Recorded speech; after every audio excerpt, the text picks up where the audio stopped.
9 summers ago, 16-year-old Emily Chen and her 11-year-old brother Jason vanished during a violent thunderstorm while playing hide-and-seek in their grandmother's creaking Victorian farmhouse. Sheriff Maxwell Hayes traced muddy footprints from the back porch to the basement steps, but the trail stopped abruptly at a blank cinder wall. Despite weeks of searching cadaver dogs, volunteer drones, scanning cornfields, even clairvoyants mailing desperate letters, not a single clue emerged. No forced exit, no tire tracks, no ransom demands. Just two children who seemed to evaporate into thin air, leaving only echoes of laughter trapped in Helen Ellison's memory. Grief eventually forced the 68-year-old grandmother to padlock the basement and lease the property to strangers. Time swallowed 9 long years. In August 2025, Emily returns to the abandoned house to prepare for a bank inspection. Alone beneath buzzing fluorescent lights, she shuffles into the basement when her cane accidentally bumps a rusted shelving unit. The aged wood screws weakened by moisture shear with a sickening crunch. The entire shelf groans outward on hidden hinges, revealing a doorway rimmed in oak. Behind it lies a narrow passage descending into darkness. And at the bottom, Emily's cell phone suddenly rings an unknown caller with a voice she'd recognize anywhere. "Em, it's me, Jason. We're alive, but you have to play by the rules." The summer heat pressed down on the Chen family minivan as it curved along the narrow roads of rural Michigan. Wally Chen, 16 and freshly annoyed at having to spend 2 weeks of her summer vacation at her grandmother's farm, kept her earbuds firmly in place. Her thumb scrolled restlessly through playlists she'd already memorized. In the middle seat, 11-year-old Jason had his nose buried in a dog-eared book about World War II submarines, occasionally murmuring facts that nobody acknowledged. "It's only 2 weeks," Rebecca Chen reminded them, glancing in the rearview mirror at her children. Her auburn hair, the same shade Emily had inherited, was pulled back in a practical ponytail. "Grandma Helen hasn't seen you since Christmas, and she's been alone since Grandpa passed." William Chen nodded from the passenger seat, his engineer's fingers tapping a quiet rhythm on his knee. "Plus, I hear she's finally fixed up the old pool. You guys can swim whenever you want." Emily removed one earbud. "There's no Wi-Fi out there, Dad. Like literally none. How am I supposed to work on my photography portfolio?" "Sometimes disconnecting is good for creativity," William replied, exchanging a knowing look with his wife. "You might find inspiration in unexpected places." Jason finally looked up from his book. "Grandma's house has all those hidden spaces and old rooms. Last time I found a trunk full of war medals in the attic." "See?" Rebecca smiled. "Adventure doesn't require Wi-Fi." Emily rolled her eyes but couldn't completely hide her smile. For all her teenage complaints, she did love the sprawling Victorian farmhouse with its gabled roof and wraparound porch. There was something mysterious about the 130-year-old structure that had been in the Ellison family for generations. The minivan crunched onto the gravel driveway just as the afternoon sun slipped behind gathering storm clouds. Helen Ellison stood on the porch, one hand gripping her wooden cane, the other waving enthusiastically. At 68, she maintained the straight-back posture of someone who had spent decades as a high school principal. Her silver hair was neatly bobbed, and despite the arthritis that had necessitated the cane, her movements were purposeful and precise. "My darlings," she called as the car doors opened. "Just in time, there's a summer storm rolling in." Emily climbed out, stretching her long legs after the 3-hour drive. The farmhouse loomed before her, white-clabbered with dark green shutters, a silent witness over a century of family history. As always, she felt the building watching her as if it held secrets just beyond her reach. "Hi, Grandma," she said, accepting Helen's fierce hug. "The place looks good." "Wait until you see the pool," Helen beamed. "Your Uncle David's old company did the restoration. They found the original tile work underneath all that concrete." At the mention of Uncle David, Emily noticed her father stiffened slightly. David Ellison was Helen's brother-in-law, and there had always been tension between him and William. Something about business disagreements from before Emily was born. "Where is this famous pool?" Jason asked, already bouncing with energy after being confined to the car. "Around back, but let's get your things inside first," Helen directed. "That thunder's getting closer." They unloaded suitcases as the first fat raindrops began to fall. By the time they reached the porch, the sky had darkened to an ominous gray-green, and lightning flashed on the horizon. Inside, the farmhouse welcomed them with a familiar scent of lemon polish and old wood. The entryway opened to a central staircase that curved up to the second floor, while doorways branched off to the living room, dining room, and kitchen. "I've put fresh sheets on your usual beds," Helen said. "Emily, you have the blue room. And Jason, you're in the one with the map wallpaper." Emily headed upstairs, dragging her suitcase behind her. The blue room was at the end of the hallway with windows overlooking the orchard. She'd always loved this space with its antique four-poster bed and faded blue wallpaper patterned with tiny silver stars. Setting her phone on the nightstand, she frowned at the no service notification. As predicted, technology retreated here, leaving space for the house's quieter conversations. Downstairs, Helen was showing off the newly restored pool to William and Rebecca. Through the kitchen window, Emily could see the rectangular stretch of water, now surrounded by fresh concrete and Adirondack chairs. Despite herself, she felt a flicker of excitement. Maybe swimming would make the next 2 weeks bearable. "Mom says we can swim after dinner," Jason announced, appearing in her doorway, "but I'm going to explore first." "Want to come?" Emily hesitated. At 16, she should be too cool to join her little brother's expeditions. But the house did have its allure: hidden spaces, forgotten corners. The basement with its mysterious locked rooms that Helen claimed were just storage but always seemed something more. "Fine," she sighed, pretending reluctance. "But I'm not crawling into any dusty attic spaces this time." Jason grinned, recognizing the capitulation.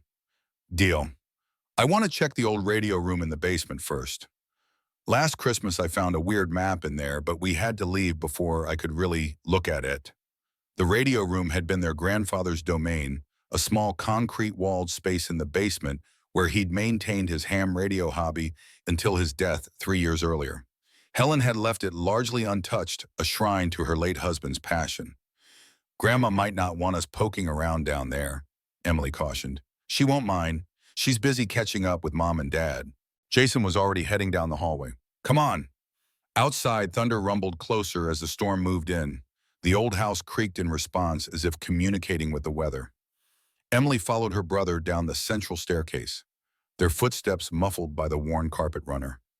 The first-floor hallway led past the kitchen, where adult voices mingled with the clatter of dinner preparations, and toward a heavy wooden door that concealed the basement stairs. "Should we tell them where we're going?" Emily asked. Jason shook his head. "We'll be quick. Besides, we're just exploring, not leaving the house." The basement door opened with a protesting groan. Cool air wafted up, carrying the scent of concrete and something else, a metallic tang that reminded Emily of pennies. Jason flicked the light switch, illuminating a steep staircase that descended into the basement's dim expanse. "Ladies first?" he grinned. "Yeah, right." Emily pushed him gently ahead. "Age before beauty." They descended into the basement, footsteps echoing on the wooden stairs. Unlike the warm, lived-in spaces upstairs, the basement maintained a utilitarian coldness. Bare bulbs in metal cages cast pools of yellow light across concrete floors and cinder block walls. The space was divided into sections: laundry area, storage, with rows of metal shelves, a workshop with grandfather's tools, and at the far end, the radio room. "This place always feels colder than it should," Emily remarked, rubbing her arms. "That's because the foundation is original to the 1890s, Jason replied, with the confident expertise of a history enthusiast. "See how the walls curve there? That's where the old coal chute used to be." Thunder boomed directly overhead, rattling the small basement windows set high in the walls. The lights flickered momentarily. "Great," Emily muttered. "All we need is to get trapped down here in the dark." "I brought a flashlight," Jason patted his pocket. "Always be prepared." They made their way to the radio room, pushing open its metal door. Inside, their grandfather's equipment sat dust-covered but intact dial switches and meters frozen in time. A large world map dominated one wall, dotted with colored pins marking contacts he'd made across the globe. Beneath it sat his desk, still cluttered with notebooks and technical manuals. Jason immediately went to a filing cabinet in the corner. The map was in here in a folder labeled Ellison Properties. "Why are you so interested in old maps?" Emily asked, running a finger along the radio equipment. "Because this one showed tunnels," Jason replied, rifling through folders.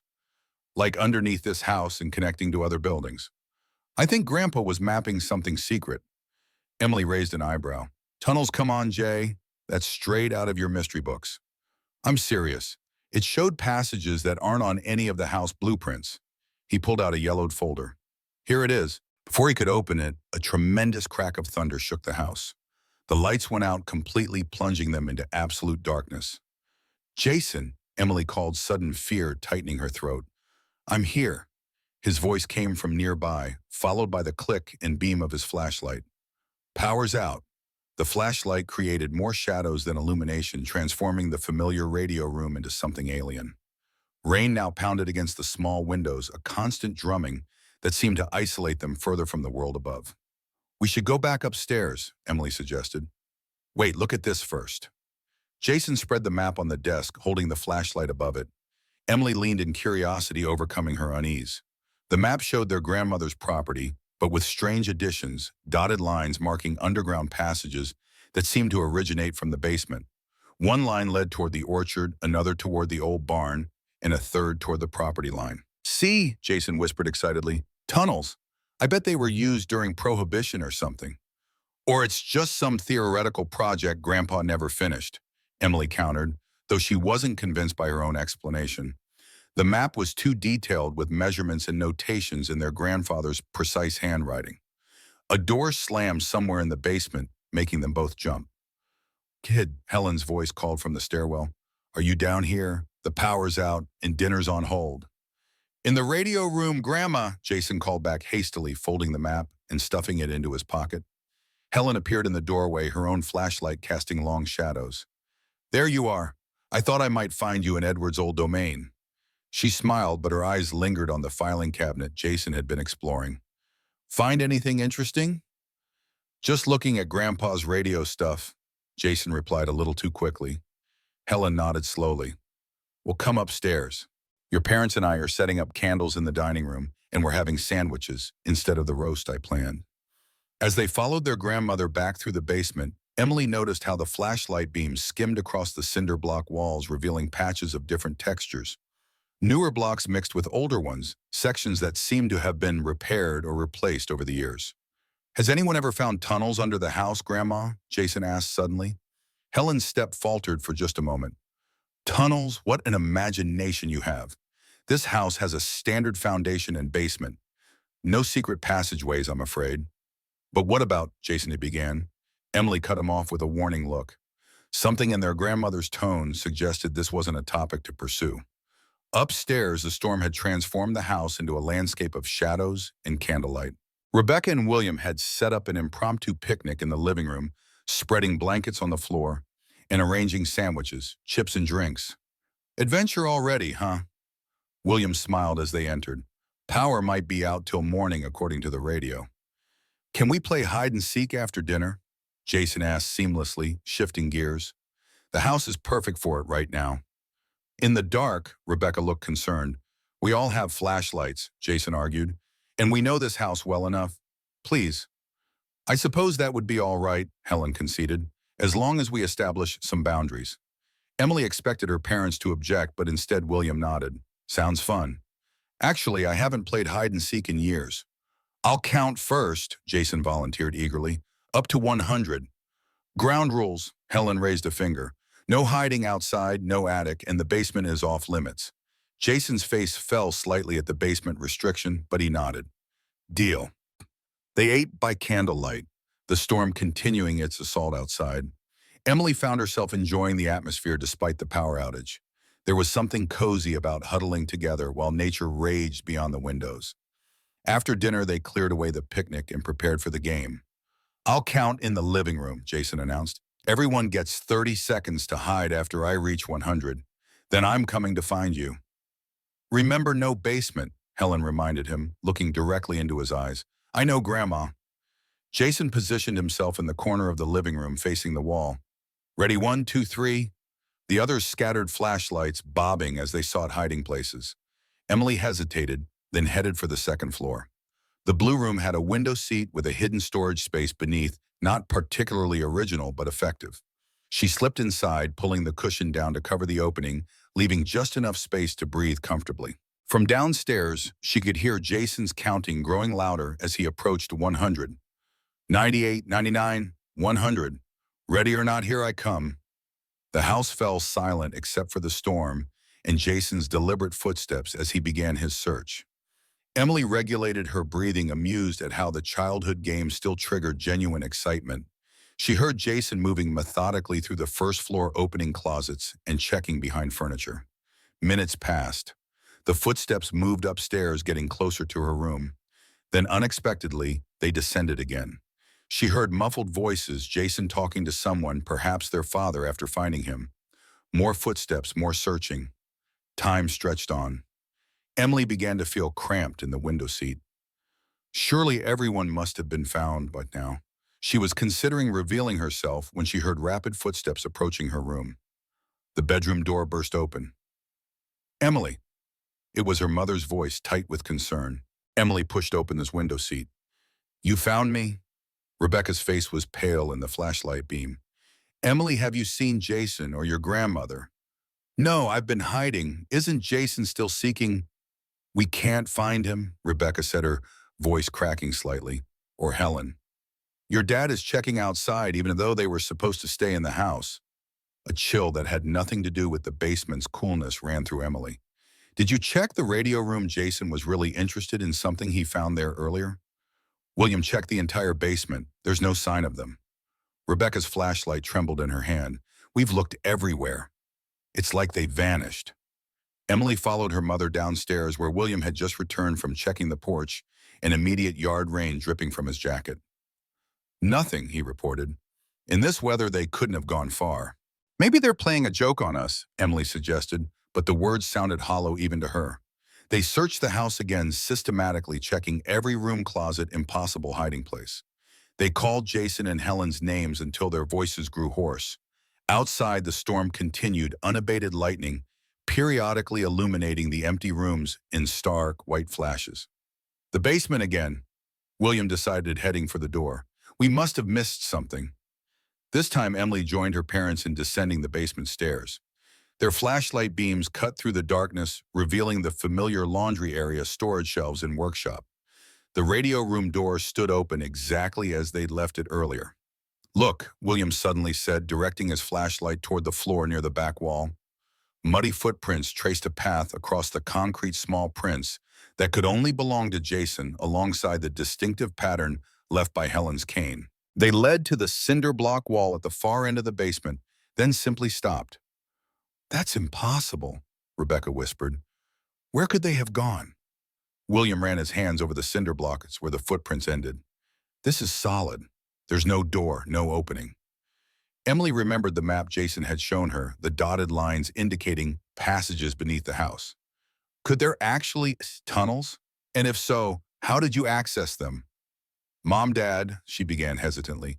Jason found a map earlier showing tunnels under the property. I thought he was imagining things, but now... William turned to her sharply. What kind of map? Where is it? He put it in his pocket. It showed passages leading from the basement to other parts of the property.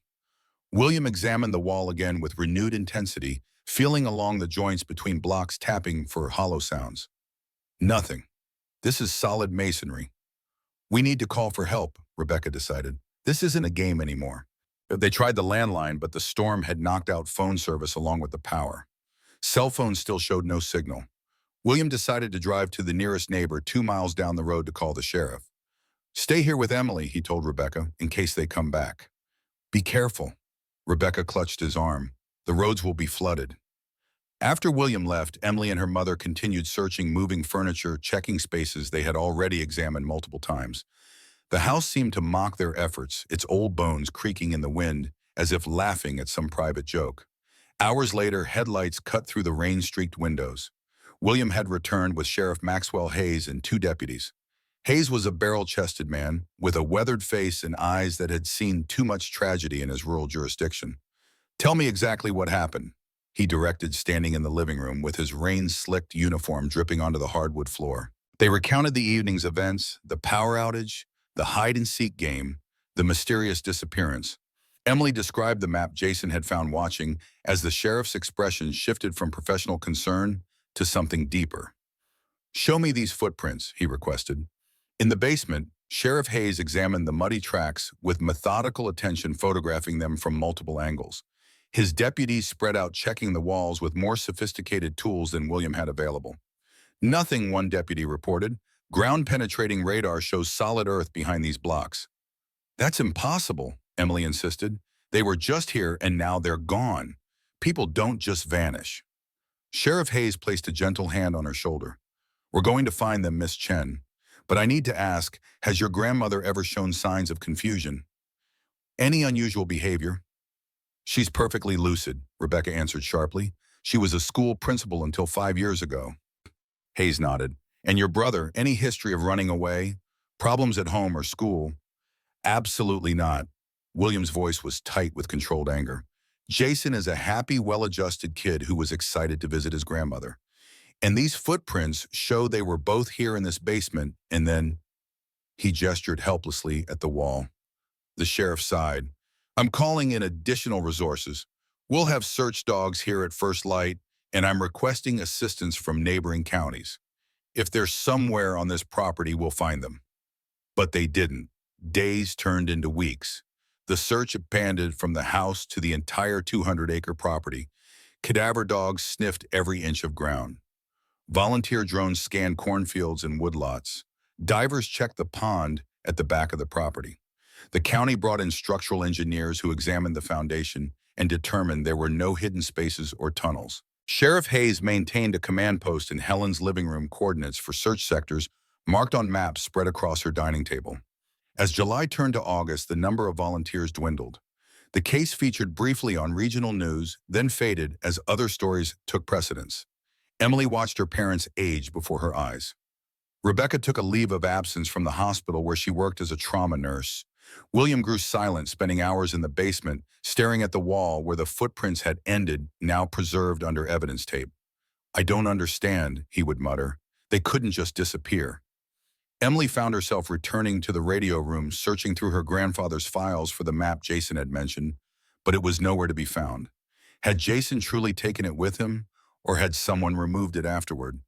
3 weeks after the disappearance, Sheriff Hayes sat the family down in the living room. His face told them everything before he spoke. We're scaling back the search, he said gently. We've exhausted every resource, followed every protocol. The case remains open, but active searching will be reduced to periodic sweeps. You're giving up, Rebecca whispered. We're not giving up, Hayes insisted. But I have to be honest with you. This is the most puzzling case I've encountered in 27 years of law enforcement. There's no evidence of forced entry, no signs of struggle, no indication they left the property, yet they're gone. What about the footprints? William demanded. They led right to that wall and stopped. Our analysts have no explanation for that, Hayes confirmed. It's as if, he stopped himself. As if what? Emily prompted. The sheriff shook his head, as if they vanished into thin air. I'm sorry, but that's where we stand right now. After the sheriff left, the house felt emptier than ever. Rebecca and William discussed what to do next. They couldn't stay indefinitely. Jobs, their home in Detroit, the approaching school year all called them back. Yet leaving felt like abandonment. We'll come back every weekend, William promised, and I'll hire a private investigator. I want to stay, Emily announced. I can defer school for a semester. Absolutely not. Rebecca's voice was firm. I've lost my son and my mother-in-law. I won't risk you too. The night before they were scheduled to leave, Emily crept down to the basement one last time.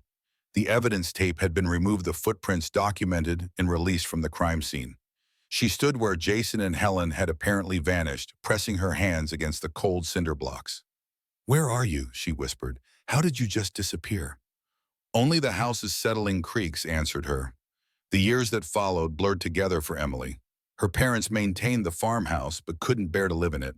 They rented it to a succession of tenants while continuing to work with private investigators. Each year on the anniversary of the disappearance, Sheriff Hayes would call with the same message. The case remains open, but there are no new leads.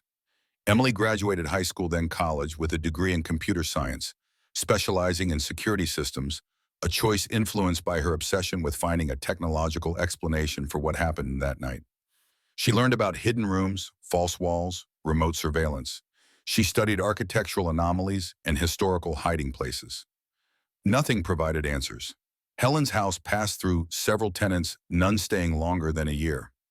Rumors spread that the place was haunted, that people heard children's laughter in empty rooms, that the basement lights turned on by themselves. 9 long years passed. In August 2025, the bank holding the mortgage on the property neglected during the family's focus on the search threatened foreclosure. William and Rebecca, now living in Chicago, couldn't make the trip to Michigan to clear out the house. Emily volunteered. "Are you sure?" Rebecca asked, concern lining her face, now showing premature signs of age. "That house holds nothing but pain for us." "I need to do this," Emily insisted. "For Jason, for Grandma. Maybe there's something we missed." At 25, Emily Chen had grown into a quiet, determined woman. Her auburn hair was shorter now, practical for her work as a security consultant. She'd never stopped researching the disappearance, maintaining a detailed digital archive of every scrap of information about the case. The drive to the farmhouse felt surreal. 9 years had changed the landscape. Businesses closed, new developments sprouted, the rural character gradually giving way to suburban sprawl. Yet Helen's property remained an island of the past, the Victorian structure looking older and more weather-beaten than Emily remembered.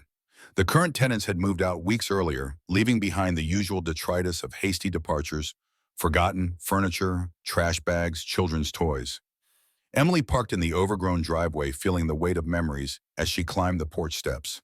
The key still fit the lock, though it turned with reluctance, as if the house itself was wary of her return. Inside, dust motes danced in the afternoon sunlight. The rooms were largely empty, the tenants' abandoned items clustered near the doors. Emily moved through the first floor, methodically noting water damage in one corner of the living room, a cracked window in the kitchen. The house had not been well maintained. Upstairs, she paused at Jason's old room. The map wallpaper had faded, the furniture long gone. In its place stood a cheap particle board desk and a broken lamp. She continued to her blue room, finding it transformed into a child's nursery with half-removed decals on the walls. The bank inspector was scheduled to arrive the next morning. Emily had one night to assess what needed to be done before the property was surrendered. The most pressing task was shutting off the utilities, which meant visiting the basement, a space she'd avoided in her thoughts for years. As evening approached, Emily steeled herself and opened the basement door. The wooden stairs creaked under her weight, each step bringing back flashes of that night, Jason counting the storm, the footprints that led nowhere. At the bottom, she flicked the light switch, surprised when fluorescent tubes flickered to life overhead. At least the electricity still worked. The basement looked smaller than she remembered, cluttered with more abandoned items, boxes of broken toys, bicycle parts, bags of clothing. The wall where the footprints had ended was now partially obscured by a rusted metal shelving unit that hadn't been there 9 years ago. Emily frowned. Someone had bolted the heavy shelves directly to the cinder blocks, an unusual choice for temporary storage. She made her way past the shelving toward the utility area where the circuit breaker and water heater were located. As she passed her cane, a recent necessity after a car accident last year bumped against the shelving unit. The metal groaned, and one of the brackets pulled slightly away from the wall. Emily stopped, examining the attachment point. The wood screws holding the bracket were severely rusted, far more deteriorated than they should be after just a few years. She poked at one with her cane tip, and to her surprise, it crumbled, shearing off completely. The entire shelf unit shifted, groaning outward on what appeared to be hinges.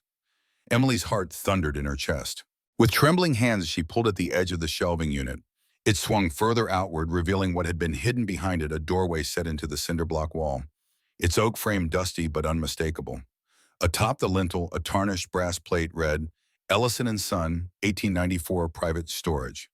Emily stared in disbelief. 9 years of searching, of theories and investigations, and the answer had been here all along. A hidden door disguised as a blank wall, later concealed further by the strategically placed shelving unit.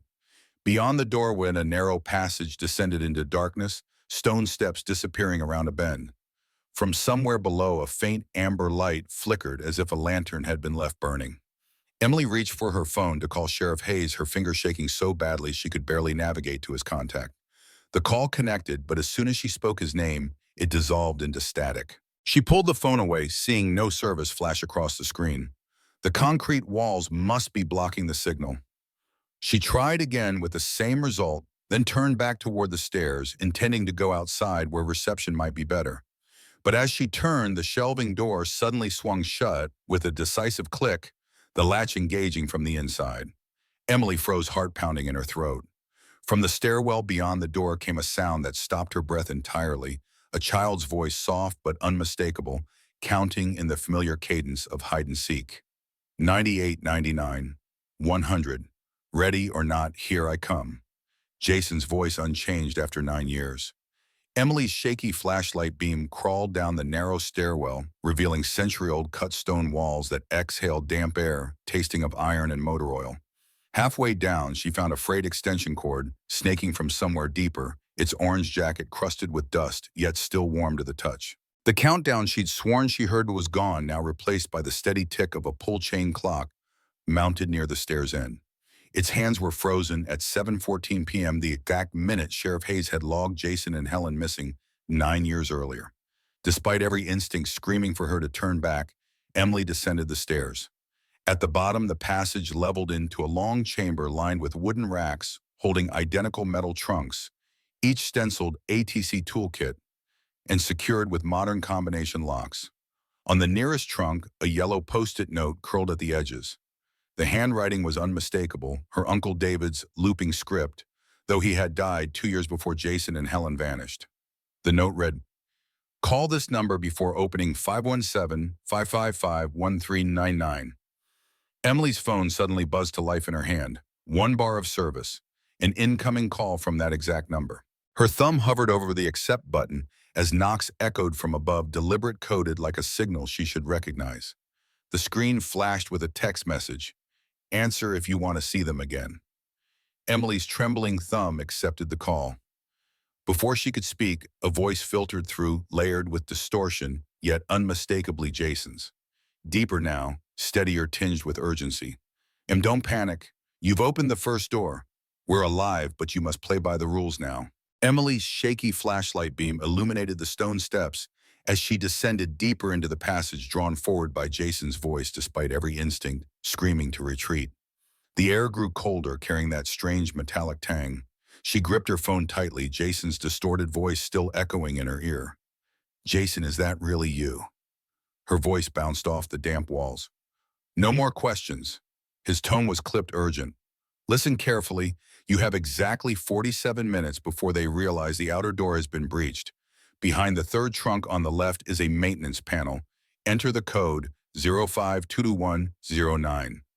What happens in 47 minutes? Who's they?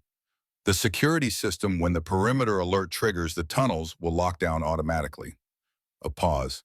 "I've been hacking their systems for years, Em. I only managed to create this window because they're running diagnostics today." Emily reached the chamber at the bottom of the stairs, her flashlight sweeping across the identical metal trunks. The stenciled ATC logo now made sense. Amherst Technologies Company. She located the third trunk and moved it aside, revealing a small digital keypad set into the wall. "What's the significance of this code?" she asked, fingers hovering over the numbers. "Mom and Dad's anniversary," Jason replied. "David used personal dates as backdoor access codes, said they were easier to remember than to document." Emily punched in 05-22109.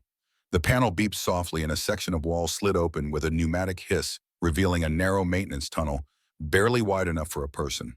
LED strips along the ceiling cast everything in sterile blue light. "Good," Jason said. "Now follow the blue corridor until you reach junction C7. Do not, I repeat, do not take any side passages, no matter what you hear." Emily stepped into the tunnel, the wall sliding closed behind her. "What might I hear?"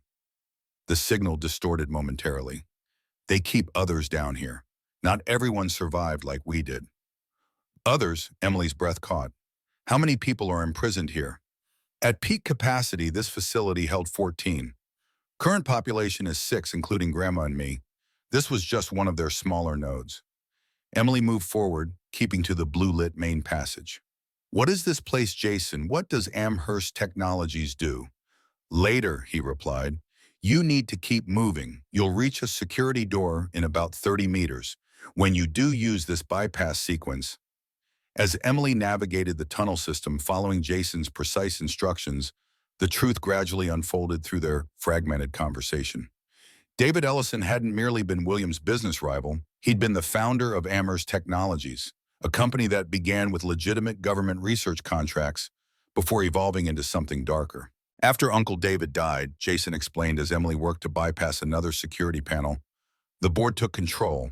They repurposed his underground research facilities for human containment and experimentation. Human experimentation. Emily's fingers trembled against the keypad. What kind? Cognitive endurance skill retention under isolation and psychological conditioning. They target people with specialized skills, engineers, medical personnel, technical specialists, people society wouldn't immediately miss or whose disappearances could be explained away. The door slid open, revealing another stretch of tunnel. This one sloped downward, its walls rougher, more like natural stone than manufactured structure. "You're entering the older section," Jason warned. "David built these tunnels in the 70s as fallout shelters. They were expanded later." "But why take you and Grandma? You were just a kid and she was retired." I had shown advanced pattern recognition skills. As for Grandma, she was leverage. They used her to ensure I cooperated with their cognitive assessment programs. Emily reached junction C7 where the tunnel branched in three directions. One path continued the blue lighting, while the others were illuminated with yellow and red strips. "Take the yellow path," Jason instructed, contradicting his earlier direction. "Something's changed. They've activated motion sensors in the blue sector." "How do you know that?" "Because I'm watching the security feed right now." His voice had a hint of pride. "I've been accessing their systems through maintenance terminals for years. That's how we've survived, by understanding their infrastructure better than they do." Emily turned down the yellow-lit tunnel. "But why not escape sooner?" "We tried 3 times, but this is just one node in a network. Even if we got out, they would have found us. And Mom and Dad, what about them?" "They were transferred to another facility, Pennsylvania. We only confirmed they were alive 2 years ago when I managed to hack into their transfer records. That's when we started planning." The yellow tunnel ended at a heavy metal door with a circular wheel lock like something from a submarine. A sign above it read, "Block a secure zone." "This is where they keep us," Jason said. "I've disabled the locks temporarily. When you turn the wheel, an alarm will sound in their security office, but I've looped the camera feed to buy us some time." Emily gripped the wheel and turned. It resisted at first, then gave way with a metallic groan. The door swung inward, revealing a stark corridor lined with doors like a prison block, but cleaner, more clinical. She stepped inside and the heavy door sealed automatically behind her. "Third door on the right," Jason said, his voice clearer, now that they were in the same section of the facility. Emily approached the door, a simple sliding panel with a small observation window. Through it, she could see what appeared to be a sparse living quarter, a bed, desk, and basic amenities. No personal touches, nothing to indicate the occupant's identity. The door slid open before she could touch it. There stood Jason, no longer the 11-year-old boy who had vanished, but a lean young man of 20. His face was gaunt, but his eyes bright with intelligence. Beside him sat Helen Ellison in a chair frailer than Emily remembered, her silver hair thinner, but her posture still maintaining that principal's dignity. Jason whispered, emotion finally breaking through his controlled demeanor. Emily rushed forward, enveloping her brother in a fierce hug. She felt the bones of his back too prominent under her fingers. He was alive, they both were, but clearly changed by their ordeal. "Grandma," Emily said, kneeling beside Helen's chair, clasping her arthritic hands. "I never stopped looking. None of us did." Helen's eyes filled with tears. "My darling girl, you found us." "We don't have much time," Jason interrupted, already moving to a small terminal built into the wall of his quarters. "I've been preparing for this moment for 3 years, but we need to move quickly."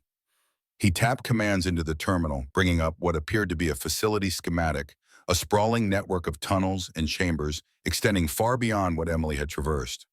"This is our way out," he said, pointing to a maintenance shaft on the diagram. "But first we need to get something from the records room, evidence of what Amherst has been doing and where they're keeping Mom and Dad." Helen rose shakily from her chair. "I can walk," she assured Emily, though she leaned heavily on a makeshift cane fashioned from what looked like plumbing pipe. "Your brother has kept me moving despite everything." "What's our timeline?" Emily asked, slipping back into professional mode, her security training taking over. 22 minutes until shift change," Jason replied, pulling a flash drive from beneath a loose panel in his desk. "I've been collecting data for years, but there's a physical ledger. We need one they keep in an offline vault to prevent exactly the kind of hacking I've been doing." He handed Emily what appeared to be a homemade stun device, cobbled together from repurposed electronics. "Just in case," he explained. "Low voltage, but enough to disorient." They moved into the corridor, Jason leading the way with the confidence of someone who had memorized every centimeter of their prison. Helen followed, surprisingly nimble despite her age and condition. Emily brought up the rear, constantly glancing back, the improvised weapon ready in her hand. "The others in this block," Emily whispered. "Can we help them too?" Jason shook his head. "They've been moved to deep storage for today's system maintenance. That's why I chose today fewer variables." But they reached the end of the corridor where it intersected with another hallway. Jason held up his hand, signaling them to stop, then pointed to a small camera mounted in the corner of the ceiling. "Wait for my signal," he whispered, pulling a small device from his pocket. "When the light blinks, we have exactly 8 seconds of loop time." The light blinked red. Now, they crossed the intersection, quickly moving into a service corridor that was narrower and dimmer than the main passages. The walls here were lined with pipes and conduits, humming with the facility's infrastructure. "The records room is through there," Jason indicated a door at the end of the corridor. "Standard keycard access, but I've been working on this." He pulled out what appeared to be a jury-rigged electronic device connected to a stripped keycard. "You built an RFID emulator?" Emily asked, impressed. Jason offered a tight smile. "Had a lot of time on my hands. The tricky part isn't accessing the room, it's accessing it without triggering silent alarms." He attached the device to the card reader, then connected it to his handheld terminal. Lines of code scrolled across the small screen as the device cycled through possible access codes. "Got it," he murmured as the door clicked open. "We have 3 minutes before the system flags the anomalous entry." The records room was a stark contrast to the utilitarian corridors, well-lit, climate-controlled, with rows of filing cabinets in a central island containing what looked like laboratory samples and cold storage. Jason moved directly to a large safe at the back of the room. "This is what we need," he said, kneeling before the combination lock. "The master ledger containing all transfer records, facility locations, and personnel files. I've been working on the combination for months." While Jason worked on the safe, Helen gestured Emily over to the cold storage unit. "Look," she said softly, pointing at the sample labels. "These are tissue samples from everyone they've taken." Emily scanned the labels, each marked with a name and date. Some dates went back decades. "They've been doing this for that long." Helen nodded grimly. "David started it with legitimate research, cognitive performance studies. After he died, the board took it in a new direction. They keep genetic samples for identification and tracking." The safe door swung open with a soft click. Jason extracted a leather-bound ledger thick as a phone book. "Got it," he said, triumph in his voice. "Every person they've taken, where they were, sent what skills they had." "Mom and Dad are in there?" Emily asked. Jason nodded, already flipping through pages. "Pennsylvania facility SB7. I confirmed it through system logs last year, but this is physical proof." A sudden alarm blared through the facility lights, shifting from normal illumination to pulsing red emergency signals. "That's not for us," Jason said, expression darkening. "That's a facility-wide alert. Something else is happening." He rushed to a computer terminal in the corner of the records room, fingers flying over the keyboard. Security feeds appeared on the monitor, showing armed personnel rushing through corridors, sealing doors, and activating defense systems. "They've detected a perimeter breach topside," he said, scanning the feeds. "Multiple intruders." "Police?" Emily suggested hopefully. Jason shook his head. "No, look at their approach pattern. Too coordinated for local law enforcement. This is federal, maybe FBI." "How we just discovered this place exists." Helen stepped forward, a knowing look on her face. "Sheriff Hayes, he never believed we simply vanished. He must have kept investigating all these years." "We need to change plans," Jason decided, grabbing the ledger and stuffing it into a makeshift satchel. "With the facility on lockdown, our original exit route will be sealed, but the emergency protocols might work in our favor." He pulled up the facility schematic again. "All non-essential personnel will be evacuated to secure zones, which means fewer people between us and the surface. And emergency power systems will prioritize essential functions, creating blind spots in their security grid." Emily's security training kicked in. "We need to make contact with whoever's up there. If it is law enforcement, they need to know you're down here." "The communications hub is on sub-level 2, Jason said. "It's risky, but if we can reach it, we might be able to broadcast on emergency frequencies." They moved back into the corridor, now bathed in pulsing red light. The alarm had shifted to a low, steady tone, less urgent, but more ominous. "This way," Jason directed, leading them down a service stairwell.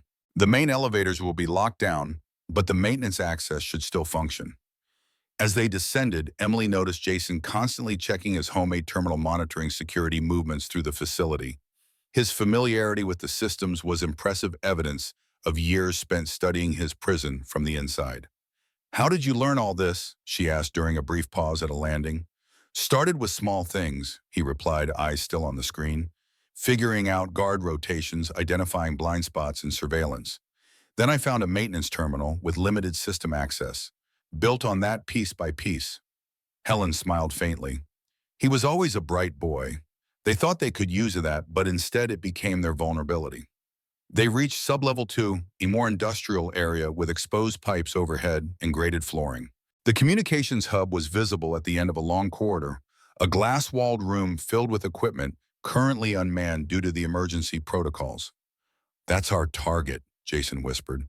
"But we need to cross this main corridor without being seen. Security patrols will be concentrated here." Emily peered around the corner, analyzing the situation. "How often do the patrols pass?" "Every 3 minutes, two-person teams." "I'll create a distraction," Emily decided. "When they respond, you two make for the communications hub." Jason shook his head. "Too dangerous. We need a different approach." Helen leaned forward. "The ventilation system," she suggested, pointing to a large duct overhead. "Jason mapped it years ago." Jason nodded slowly. "It bypasses the main corridor leading directly to the back of the comms hub. I've used it for maintenance access before, but..." "But what?" Emily prompted. "It's tight. I don't know if Grandma can manage it with her arthritis." Helen straightened her shoulders. "I've endured 9 years in this prison. I can handle a crawl through some ductwork." With Jason's help, Emily removed the ventilation grate. The duct was narrow but large enough for a person to navigate on hands and knees. Jason went first, then helped Helen into the opening. Emily followed last, securing the grate behind them. The metal passageway was cold against Emily's palms as they crawled in single file. Jason navigated with confidence, making turns based on markings he'd clearly left for himself during previous explorations. Helen moved more slowly but with determined purpose, never complaining, despite what must have been considerable pain. "Almost there," Jason whispered after several minutes of crawling. "The grate ahead opens directly into the communications hub." He worked the ventilation cover loose, carefully lowering it silently into the room below. After checking that the space was clear, he dropped down, then helped Helen through the opening. Emily followed, landing softly on the tiled floor of the communications center. The room contained rows of equipment, radio transmitters, network servers, and monitoring stations. Jason moved immediately to the main broadcast console. "I need 3 minutes to configure an emergency broadcast," he said, already working the controls. "Watch the door. Grandma, I need your help with the frequency modulation." Emily took position near the glass doors, keeping low to avoid being spotted from the corridor. Through the pulsing red emergency lights, she could see security personnel moving with purpose, weapons drawn. "What exactly is happening up there?" she wondered aloud. "Based on these communication logs," Jason replied, eyes on the console screen, "Federal agents breached the main entrance 22 minutes ago. They've secured the upper levels and are working their way down systematically. Can you tap into their communications?" "Working on it." His fingers flew across the keyboard. "Got something. FBI tactical channel." A crackle of static, then a clear voice. "Second level secured. Moving to sub-level 1. No hostages located yet. Continuing search pattern. Alpha." "They're looking for prisoners," Emily realized. "But they don't know how deep this facility goes," Jason added grimly, "or where we're kept." He switched to broadcast mode, adjusting settings on the transmitter. "I'm going to send a directed transmission on their tactical frequency. If they're using standard FBI protocols, this should cut through." Jason leaned toward the microphone. "FBI tactical team, this is Jason Chen. My grandmother, Helen Ellison, and I are being held on sub-level 3 Block A. We have evidence of Amherst Technologies' human trafficking operation. Multiple hostages in multiple facilities. Requesting immediate extraction." Static was the only response. "Again," Helen urged. "Try again." Jason repeated the message, adding, "Be advised, facilities security will initiate purge protocols if they believe their operation is compromised." Time-sensitive situation. This time a response crackled through the speaker. This is Special Agent Dominic Vega, FBI Hostage Rescue Team. Message received. Can you provide location details for extraction? Relief washed over Emily's face. They heard us. Jason quickly relayed their position and the quickest route to reach them. We also have documentation on other Amherst facilities, including one in Pennsylvania, holding my parents William and Rebecca Chen. Copy that, Agent Vega responded. Stay in position if possible. HRT units are proceeding to your location. ETA 7 minutes. Negative, Jason countered. Facility security will lock down Block A completely in less than 5 minutes. We need to reach sub-level 1 maintenance elevator East Quadrant. A pause then. Understood, we'll redirect a team to that extraction point. Proceed with caution. As Jason finished the communication, a new alarm sounded, 3 short bursts followed by a long tone. That's the Block A lockdown warning, he said urgently, gathering their belongings. We need to move now. They exited the communications hub carefully, Jason checking his terminals for security movements. The corridor was momentarily clear of the emergency protocols, having pulled personnel to defensive positions elsewhere. This way, Jason directed, leading them toward a service elevator at the far end of the level. Its maintenance access only bypasses the main security lockdowns. They moved as quickly as Helen's condition would allow, hugging the wall to minimize their profile. The elevator was small industrial, designed for equipment rather than personnel. Jason used his emulator to override the controls. Going up, he said with grim humor, as the doors closed and the elevator began its ascent. Emily checked her watch. The FBI team should be approaching the extraction point now. The elevator slowed, then stopped at sub-level 1. Jason held up his hands, signaling them to wait as he checked his terminal one final time. Security teams are concentrated at the main breach points, he reported. Our path should be clear, but we need to move quickly. The maintenance corridor leads directly to the east exit point. The doors opened onto another utilitarian corridor, this one with rougher construction, suggesting it predated the more finished areas below. Emergency lighting cast everything in that same pulsing red glow. They moved forward, Jason in the lead, navigating with the confidence of someone who had studied every detail of the facility. Emily helped Helen, supporting the older woman when necessary, but impressed by her grandmother's determination and resilience. Almost there, Jason whispered as they approached a heavy metal door marked E7 access. Beyond that door, according to Jason's schematic, lay a final corridor leading to an emergency exit. And beyond that, the FBI extraction team in freedom. Jason reached for the door control, then froze, his expression changing from determination to alarm. He yanked his hand back, pulling Emily and Helen into a recessed doorway. Security team, he mouthed silently, pointing to his terminal screen. The feed showed 2 armed guards approaching from the other side of the door. Emily gripped her improvised stun device. I can handle them, she whispered. Jason shook his head. They're just following emergency protocols. We need another way around. He consulted his schematic, then pointed to a narrow passage branching off from their current position. Utility tunnel, longer route, but it connects to the same exit point. They backtracked, taking the alternative path, a cramped service tunnel filled with pipes and electrical conduits. Progress was slower here, the space barely wide enough for single-file movement, and Helen struggled with the uneven flooring. Something's wrong, Jason said, suddenly studying his terminal. Security patterns have changed. They're concentrating forces near our exit point. Could they have detected our communication? Emily asked. Possible, but unlikely. This feels like... His voice trailed off as realization dawned. They're not trying to stop us from getting out. They're preventing someone specific from getting in. Who? Before Jason could answer, a new voice crackled over the facility's PA system. Attention all security personnel. Execute Protocol Omega. Repeat, execute Protocol Omega. This is not a drill. Jason's face went pale. That's Deputy Carter's voice. Deputy Carter. From Sheriff Hayes' office? Emily asked, confused.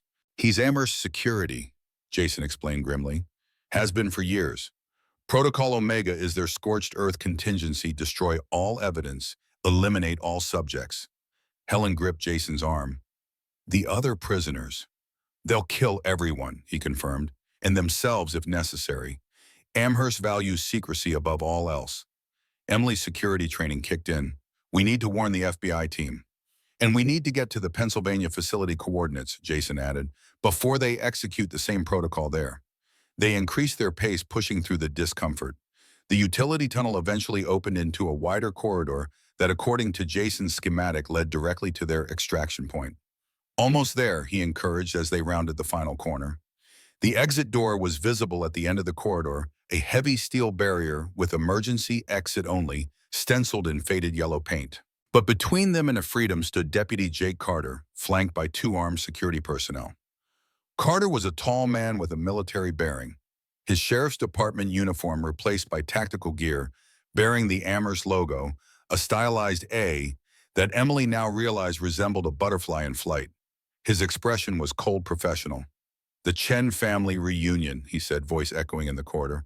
"Touching but unfortunately timed." "Carter," Emily acknowledged, stepping protectively in front of Helen. "You've been working for them all this time." "Not all of us can afford to reject opportunities when they present themselves," he replied. "My daughter's medical treatments aren't cheap, and Amherst is very generous to its loyal employees." "By helping them kidnap and experiment on innocent people," Emily challenged. Carter's expression hardened. "I secure assets for important research that benefits national security." "Is that what they tell you?" Jason asked. "Did they mention the conditioning programs? The embedded assets they've placed in critical infrastructure positions?" Something flickered across Carter's face, doubt perhaps, or surprise at Jason's knowledge. "It doesn't matter now," he said, regaining his composure. "Protocol Omega is underway. This facility will be sanitized within 15 minutes. All evidence, all subjects erased." "Including you," Emily pressed. Carter smiled thinly. "Key personnel have extraction protocols. Now hand over the ledger, and I might consider letting you join that category." Jason clutched the leather-bound book tighter. "This is our leverage, our proof." "It's your death sentence," Carter countered. "Do you think they'll let you walk away with that information? Amherst has connections in every level of government, every law enforcement agency. Even if you escape today, they'll find you eventually." A tense silence filled the corridor as the implications of Carter's words sank in. The depth of Amherst's reach was greater than they had imagined. "What about Hayes?" Emily asked suddenly. "Does he know you're betraying everything he stands for?" Carter's expression tightened. "Hayes is an idealist. He doesn't understand how the real world works." "He's been helping us," came a new voice from behind Carter. Sheriff Maxwell Hayes stepped into view from the emergency exit, his service weapon trained on Carter's back. "Drop your weapons, all of you." Carter's security team hesitated, clearly weighing their options.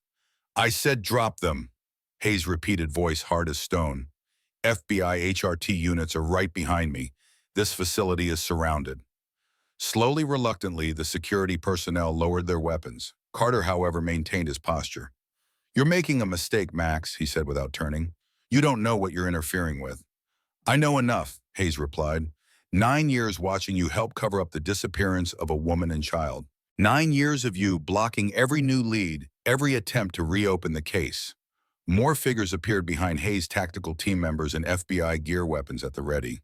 "Deputy Jake Carter," Hayes continued formally, "you're under arrest for conspiracy, obstruction of justice, and accessory to kidnapping." Carter's shoulders slumped slightly, but a smile played at the corners of his mouth. "You think this ends with me? Amherst is bigger than you can imagine." As the FBI team moved forward to secure Carter and his men, Jason rushed toward Hayes, the ledger clutched to his chest. "Sheriff, we need to contact the Pennsylvania facility immediately. My parents are being held there, and if Protocol Omega has been activated network-wide." Hayes nodded grimly. "Agent Vega has already dispatched a team based on your communication. They're en route to the coordinates now." Relief washed over Jason's face, followed quickly by renewed urgency. "There are others, 24 of facilities, hundreds of prisoners. It's all documented here." He held up the ledger. "We'll get them all," Hayes assured him, "but first let's get you three to safety." As they were escorted through the emergency exit and up a long ramp that led to the surface, Emily was struck by the normalcy of what awaited them. The facility exit emerged inside what appeared to be an ordinary barn on the edge of the Ellison property, the same barn visible from the farmhouse windows, a structure she had passed countless times without suspecting what lay beneath. Outside, the Michigan countryside stretched beneath the afternoon sun. FBI vehicles and local police cruisers formed a perimeter around the property. Medical personnel waited to evaluate Helen and Jason. Emily breathed in the fresh air, watching as Jason did the same, his first taste of freedom in 9 years. Helen's eyes filled with tears as she looked up at the open sky. "I never thought I'd see this again," she whispered. Agent Vega approached his tactical gear, contrasting with his gentle demeanor. "Mrs. Ellison, Mr. Chen, we have medical transport standing by. Miss Chen, if you'll come with me, we need your statement." As Emily followed Agent Vega toward the command center, a thought struck her. "Sheriff Hayes," she called back, "how did you find this place after all these years?" Hayes's weathered face showed a mix of satisfaction and regret. "I never stopped looking. After the official investigation was scaled back, I kept working the case on my own time. Started connecting patterns, other disappearances with similar profiles, all within a 100-mile radius of properties owned by Amherst subsidiaries. And Carter never suspected. I made sure he thought I'd given up. Let him think he'd won." Hayes glanced toward his former deputy, now being processed by FBI agents. But the real breakthrough came 3 months ago. A power anomaly report from the utility company, massive electricity usage at this location far beyond what a normal agricultural operation would require. "That was us," Jason interjected, having overheard the conversation. "I deliberately created power surges during my system hacks. Breadcrumbs, hoping someone would notice." Hayes nodded appreciatively. "Smart kid. Once I had that lead, I brought it to the FBI. They've been building a case ever since, monitoring the facility from a distance." "And now," Emily asked, "now we use that ledger to find every Amherst facility and free every prisoner," Agent Vega answered, "starting with your parents in Pennsylvania." In the makeshift command center, a series of vehicles and portable equipment set up at the property's edge. Emily watched as Jason worked with FBI analysts, going through the ledger page by page. His knowledge of Amherst systems and protocols was proving invaluable as they coordinated raids on other facilities. Pennsylvania team reports successful entry, an FBI communications officer announced. 4 hostages located, all alive. William and Rebecca Chen confirmed among them. Jason looked up, emotion finally breaking through his controlled exterior. "They're alive, you're sure?" "Positive ID," the officer confirmed. "Medical personnel are assessing them now. They're asking for you." Emily felt a wave of relief so powerful it nearly brought her to her knees. 9 years of searching, of unanswered questions, and now in the span of a few hours, her entire family had been found alive. Agent Vega approached with a satellite phone. "We've established a secure connection to the Pennsylvania team. Your parents are on the line." With trembling hands, Emily accepted the phone. "Mom, Dad." Emily, her mother's voice thinner, weaker than she remembered, but unmistakably Rebecca. "Oh God, Emily." "We found them, Mom," Emily said, tears flowing freely now. "Jason and Grandma. They're here with me. We're all safe." "My boy," William's voice broke in thick with emotion. "Is he really all right?" Jason took the phone. "I'm here, Dad. I'm okay. We both are." The conversation that followed was fragmented, emotional, 9 years of separation compressed into a few precious minutes of connection. When it ended, Jason handed the phone back to Agent Vega, his expression a complex mixture of relief and determination. "We're not done," he said firmly. "The ledger shows 42 Amherst facilities across 17 states, hundreds of people still imprisoned." "We'll find them all," Vega assured him. "Every team is being mobilized as we speak." Emily noticed Jason studying a particular page of the ledger with intense focus. "What is it?" "This facility code NDM1, he said, pointing to an entry. "It's different from the others. Higher security classification, minimal personnel records." Vega leaned in. "Location, North Dakota, a former missile silo complex." Jason looked up, his expression grave. "And according to these notes, it's where they run something called Phase 2. "What's Phase 2, Emily asked. Before Jason could answer, Sheriff Hayes approached, his expression troubled. "We have a situation. Carter's talking." "Cooperating?" Vega asked, surprised. Hayes shook his head. "More like gloating. Says we're too late, that even with the ledger, we've only scratched the surface of what Amherst is doing." "Did he mention Phase 2? Jason asked. "He did. Said it's already operational, has been for months." Jason turned back to the ledger, flipping to a section marked with red tabs. Here, he said, pointing to a list of names and locations, these aren't prisoners, they're deployed assets. People who've completed the conditioning program and been released back into society. Emily leaned closer, scanning the list. These positions, power grid engineers, water treatment, specialists, transportation, security communications technicians. They're all in critical infrastructure roles. Sleeper agents, Vega realized, conditioned to respond to specific triggers. Carter says they can activate the entire network with a single command, Hayes added grimly. Create synchronized failures across multiple systems.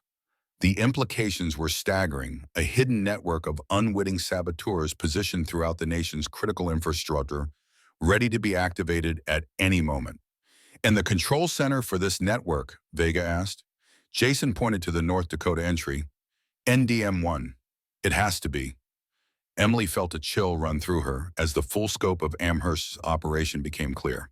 What had begun as a search for her missing brother and grandmother had uncovered something far larger and more sinister, a threat to national security, hidden in plain sight for decades. We need to get to North Dakota, she said with quiet determination, before they realize what we've discovered and activate the network. Vega nodded, already reaching for his communication device. I'll have a transport ready in 20 minutes. As preparations began for the next phase of the operation, Emily stepped outside the command center, needing a moment to process everything. The afternoon sun was beginning to lower, casting long shadows across the Ellison property, the farmhouse where it all began standing silent witness to the day's revelations. Jason joined her, his thin frame silhouetted against the fading light. 9 years in captivity had transformed the curious 11-year-old boy into a resilient, resourceful young man. Despite everything Amherst had done to him, they had failed to break his spirit. What are you thinking? He asked softly. That this is so much bigger than us now, Emily replied. What began with a game of hide and seek has uncovered a national security threat. Jason nodded. Uncle David never intended this. His research was meant to help people create secure communications, disaster resilience. But after he died, the board twisted it into something monstrous. Why didn't they just kill you both? Emily asked the question that had been troubling her. Why keep you alive all these years? Jason's expression darkened. Because we were valuable. My pattern recognition abilities, Grandma's administrative experience. They use people for their skills, extracting every bit of value before discarding them. And Mom and Dad, medical expertise and structural engineering, both valuable for their operation. They separate families deliberately. It's part of their control mechanism. A thought struck Emily. The missile silo in North Dakota, do you think that's where Albert Hammond is, the CEO of Amherst? Almost certainly. The ledger describes it as the command center for the entire network. If we can capture Hammond and the control systems for Phase 2, we can prevent the network activation and identify all the embedded assets, Emily finished. Agent Vega approached, his expression urgent. Transport's ready. We've received authorization for a joint FBI Homeland Security operation at the North Dakota site. What about Jason and Grandma? Emily asked. They need medical attention recovery time. I'm coming with you, Jason said firmly. No one knows Amherst systems better than I do. You'll need me to navigate their security. He's right, Vega acknowledged, and we've arranged for Mrs. Ellison to be transported to the same medical facility as your parents. They'll be reunited while we deal with the North Dakota situation. Helen appeared from the command center, supported by a medical technician, but moving with determined purpose. Emily, Jason, she called. Before you go, there's something you should know about David. They moved to her side, concerned by the urgency in her voice. What is it, Grandma? Jason asked. Helen's eyes were clear focused. David left fail-safes in his original designs, backdoor codes, emergency shutdowns. He never fully trusted his board of directors, especially after they began pushing the research in more aggressive directions. Do you know these fail-safes? Emily asked. Not specifically, but I know where he would have hidden them. David was methodical, predictable in his way. He always secured his most important work the same way, hidden in plain sight, protected by personal connections only family would recognize. Jason's expression shifted as understanding dawned. The brass plate on the hidden door, Ellison and Son, 1894. That wasn't just identification. Helen nodded. The family business began in 1894, but there's no son in the original name. David added that detail as a marker, a sign that something important was hidden there. Could there be similar markers at the North Dakota facility? Emily asked. Almost certainly. Look for personal dates, family references, things only someone close to him would recognize. Armed with this new insight, they prepared to depart. Helen embraced them both, her frail arms conveying a strength that had sustained her through 9 years of captivity. Bring down their entire operation, she whispered fiercely, for everyone they've taken. As the transport helicopter lifted off, carrying Emily, Jason, Agent Vega, and a tactical team toward North Dakota, Emily watched the Ellison property recede into the distance. What had begun as a personal search for missing family members had evolved into something far larger, a mission to dismantle a hidden threat that had operated in the shadows for decades. Beside her, Jason studied facility schematics on a tablet provided by the FBI, already preparing for what lay ahead. Despite his ordeal, or perhaps because of it, he projected a focused determination that Emily found both inspiring and sobering. The boy who had disappeared playing hide-and-seek had returned as a warrior. "We're going to end this," she promised him over the helicopter's roar. "All of it." Jason looked up, his eyes reflecting the setting sun as they flew westward. "Hide-and-seek is over," he agreed. "Now we're the seekers." The military transport helicopter cut through darkness, its rotors slicing the night air as it approached the North Dakota Badlands. Emily stared through the window at the moonlit landscape below, barren and desolate, the perfect place to hide a secret facility. Beside her, Jason studied facility schematics on a tablet, his face illuminated by the blue glow of the screen. "ETA 5 minutes, the pilot announced over the intercom.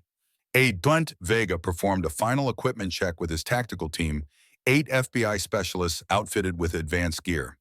"Remember, this is intelligence gathering, first direct confrontation only if necessary. Our priority is disabling the command system before Hammond can activate the network." "What exactly are we looking at?" Emily asked, leaning forward to examine the satellite imagery on Vega's display. "Former Minuteman missile silo decommissioned in the 90s. Vega traced the outline of the facility. "Official records show it was filled with concrete and sealed. Satellite thermal imaging tells a different story, 8 underground levels. Independent power system, considerable activity. The control center for their entire operation," Jason added without looking up from his tablet. "Hammond will be there. He has to be."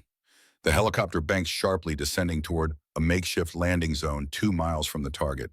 Direct approach was too risky. Amherst would have aerial detection systems in place. "Final equipment check," Vega ordered as they touched down. "Comms on encrypted channel. Chen, you're with me. Stay close." The team moved out across the darkened prairie, guided by night vision equipment. Despite the late summer night, the air carried a chill that seemed appropriate for their mission. Emily kept pace with the tactical team, her security training serving her well. Jason moved with surprising agility and confidence for someone who had spent 9 years in captivity. "You okay?" she whispered to her brother. "Been preparing for this moment for years," he replied simply. They crested a small ridge and the facility came into view below, unremarkable at first glance, just agricultural buildings and what appeared to be a grain storage operation. But thermal imaging revealed the truth. Beneath the innocent surface structures lay one of the largest Amherst complexes in the country. "Main entrance disguised as a storage facility," Vega observed through high-powered binoculars. "2 guards visible, security cameras on rotating mounts." "They'll have motion sensors and ground surveillance too," Jason warned. "Standard Amherst protocol, but there's another way in." He pointed to what appeared to be a ventilation structure half a mile east of the main entrance. "Emergency air system, required by original military specifications, repurposed by Amherst. It bypasses most of their security grid." Vega redirected the team, moving carefully through the tall grass. The ventilation structure stood isolated against the starlit sky, a metal housing approximately 6 feet high, with louvered panels on all sides. "How do we access it?" Vega asked. Jason knelt beside the structure, examining the base. "Maintenance panel should be here." He located a small access hatch, secured with a standard padlock. "This is older technology, not connected to their main security system." While one of the tactical team members worked on the lock, Emily scanned the horizon. Something felt wrong. The facility seemed too quiet, too unguarded for a site of this importance. "We're in," the agent announced as the padlock gave way.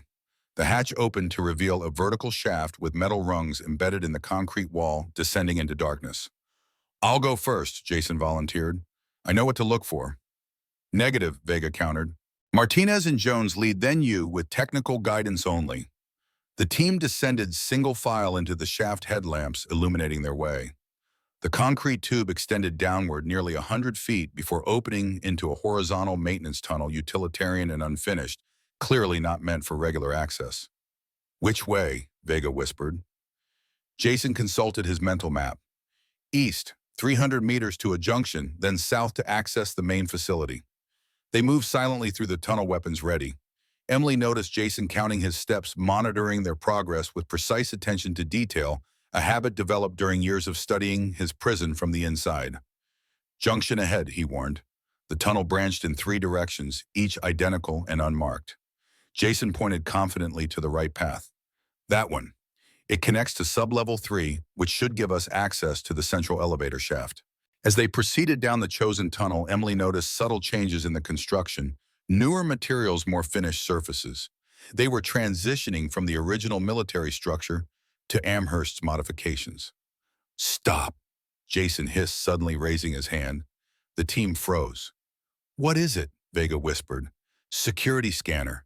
Invisible laser grid. Jason pointed to nearly imperceptible emitters recessed into the walls. Breaking the beam triggers lockdown protocols. Can we bypass it? Jason nodded, moving to a maintenance panel nearby. Give me 2 minutes. While he worked, Emily studied their surroundings more carefully. The air here felt different, processed, recycled with that same metallic tang she had noticed in the Michigan facility. Got it, Jason announced. Grid is on diagnostic cycle. We have a 90-second window. They moved quickly through the secured section, entering a more finished area with proper lighting and polished concrete floors. Signs on the walls indicated they had reached Sublevel 3 Research Division, stenciled in plain block letters. Central shaft should be through there. Jason indicated a set of double doors at the end of the corridor. Vega signaled 2 agents forward to secure the area. They approached cautiously, checking for additional security measures. Clear, one reported. The doors opened to reveal a massive vertical space, a central shaft that extended upward and downward through the entire facility. A freight elevator occupied one side, while maintenance ladders and platforms provided alternative access between levels. Command center is on sub-level 7, Jason said, examining the facility directory. Hammond's office is adjacent. What about the Phase 2 control systems? Emily asked. Most likely in the secured server room sub-level 8. That's where they'd keep the activation protocols. Vega considered their options. Elevator is too risky. Maintenance access, Jason nodded, pointing to a service ladder. It's slower but won't trigger automated alerts. The team began their descent, moving carefully down the metal rungs. Emily could feel the weight of the facility above them, thousands of tons of concrete and steel, hiding some of the darkest secrets in the country. 3 levels down, Jason signaled them to stop. Security patrol, he whispered, pointing downward. Through the open framework of the shaft, they could see 2 guards on a walkway below, performing routine checks. Standard rotation, Jason explained. 90-second intervals. We need to time our movement between their sweeps. They waited, watching as the guards completed their circuit and moved through a doorway. Vega signaled the team forward, and they continued their descent with increased urgency. Sub-level 7, Jason announced as they reached the appropriate platform. The central shaft connected to a secured doorway at this level, heavier than those above, with an electronic access panel. Jason examined it carefully. Advanced biometric security, he observed. Handprint, retinal scan, and voice recognition.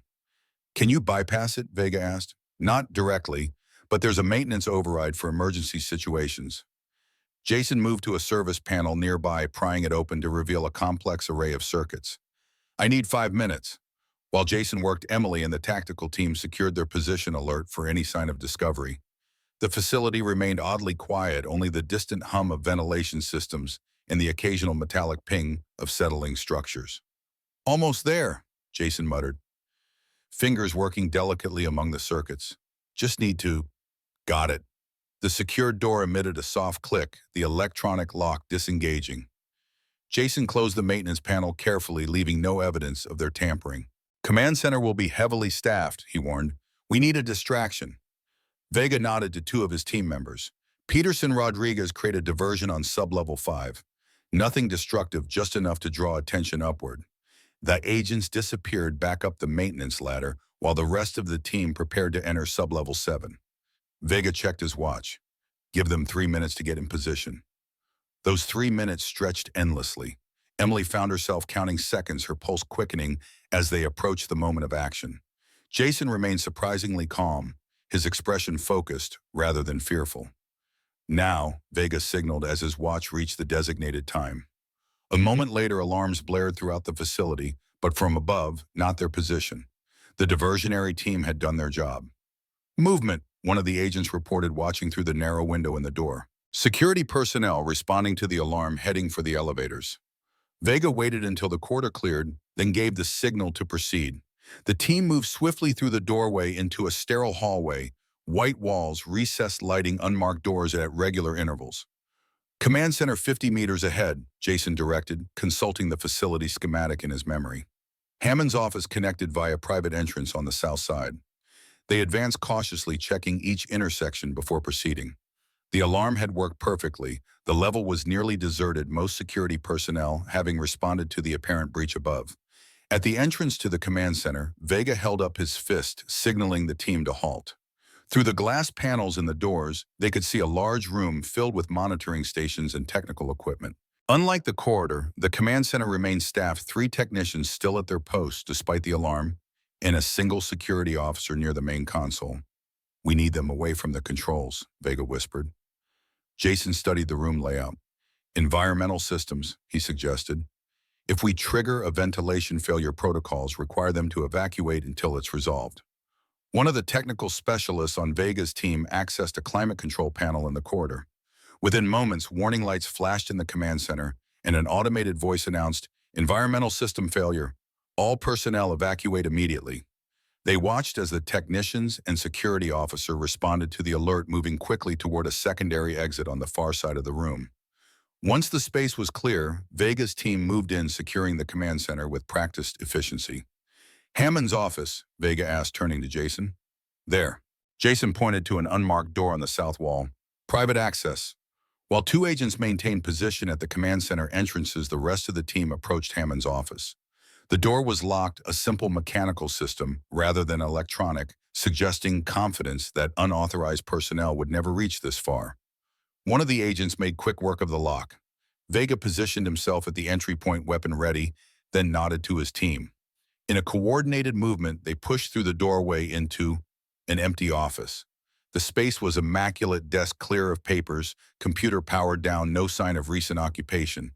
It looked prepared for a visitor rather than actively used. "He's not here," Emily stated, the obvious unease growing in her stomach. Jason moved immediately to the computer, powering it up. "Maybe we can still access the Phase 2 protocols." "Search the room," Vega ordered. "Any information on Hammond's whereabouts or the activation system?" The team spread out, examining the office methodically. Emily approached a wall of monitors behind the desk, currently dark but positioned to provide a comprehensive view of the facility.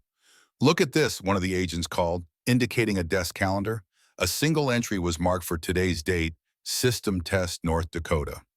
"System Test," Emily repeated. "Could that mean—" "The activation sequence," Jason finished, his fingers flying across the keyboard as he attempted to access the computer systems.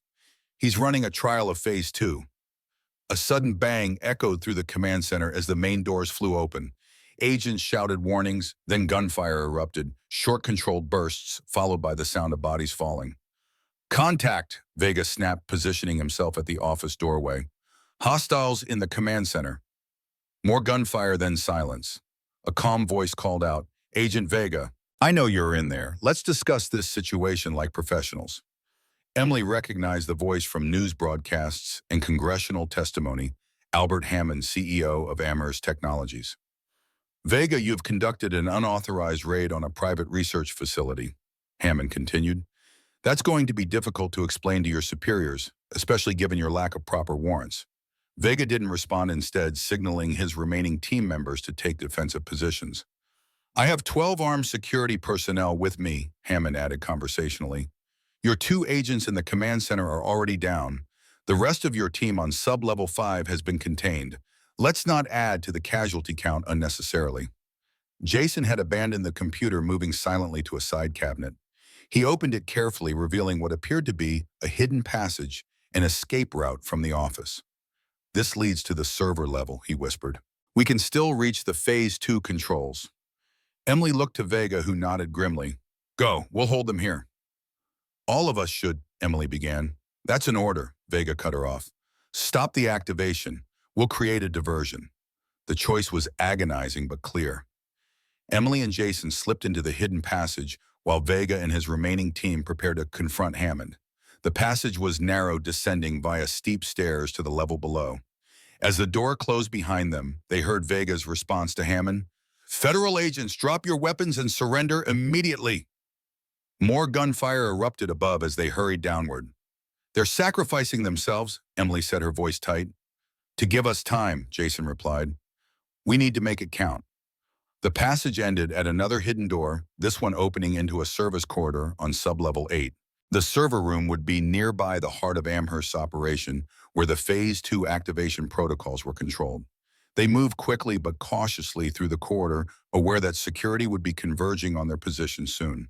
The server room entrance was unmistakable, a reinforced door with multiple security systems designed to protect the facility's most valuable assets. "How do we get through that?" Emily asked. Jason examined the security panel. "This uses the same architecture as the Michigan facility." "I might be able to." A voice from behind interrupted him.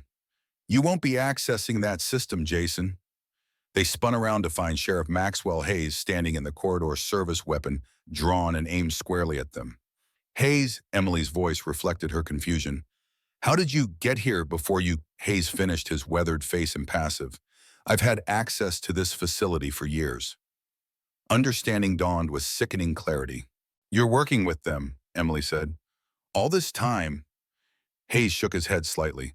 "Not working with them. Running operations.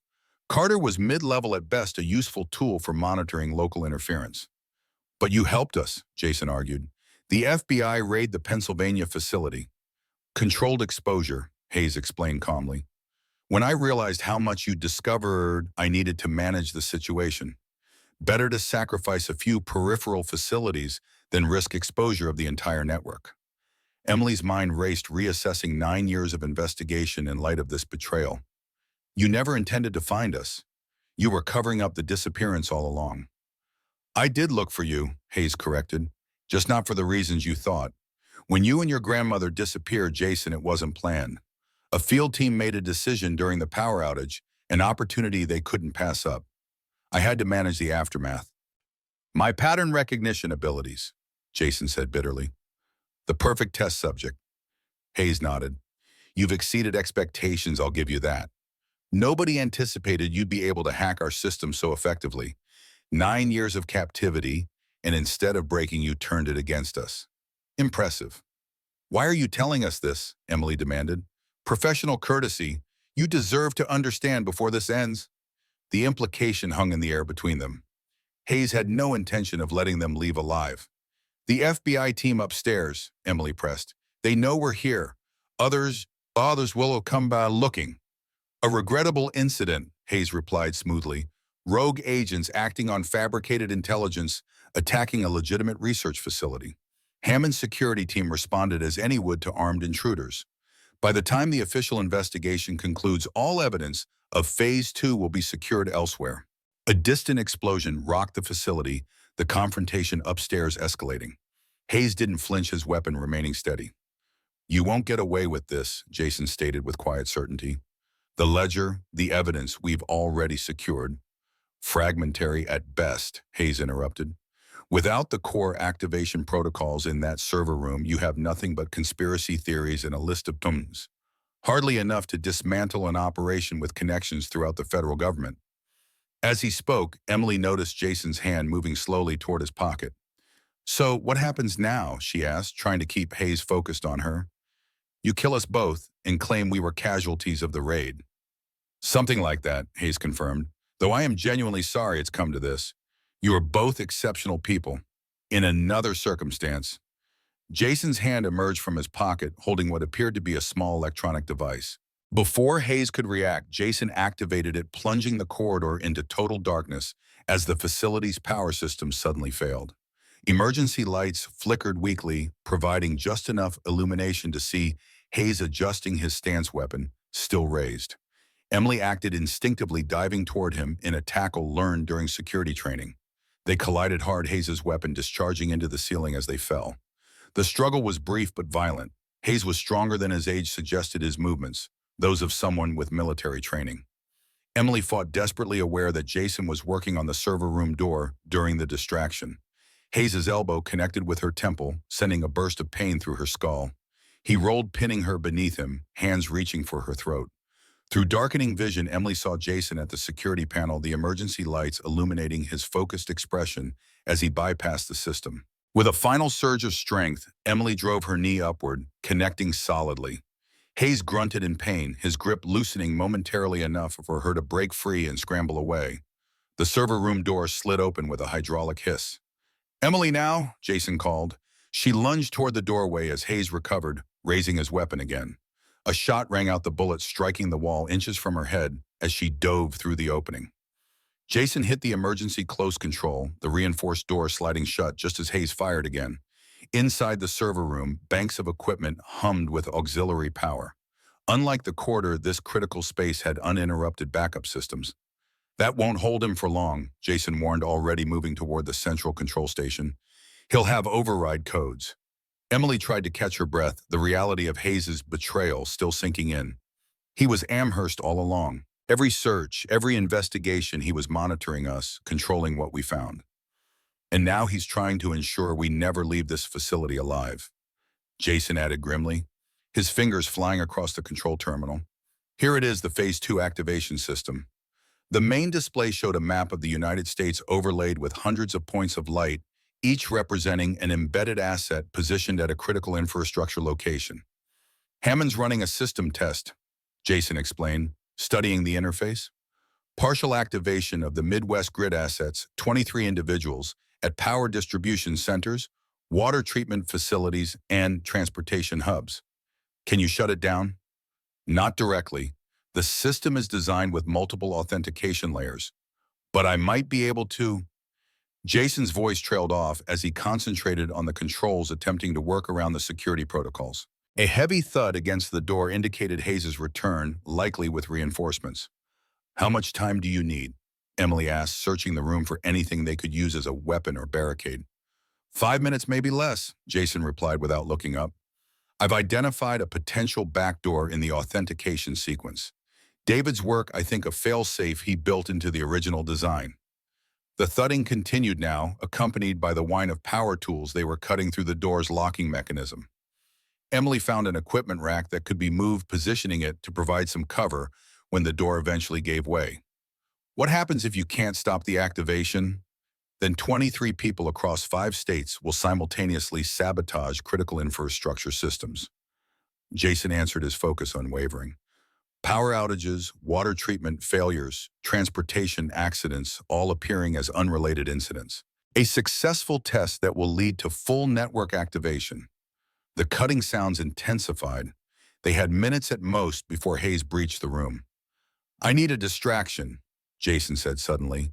"Something that will disrupt their systems just long enough for me to implement this bypass." Emily looked around desperately, then spotted the fire suppression system overhead. "Would that help?" Jason glanced up, understanding immediately. "Perfect. Trigger it."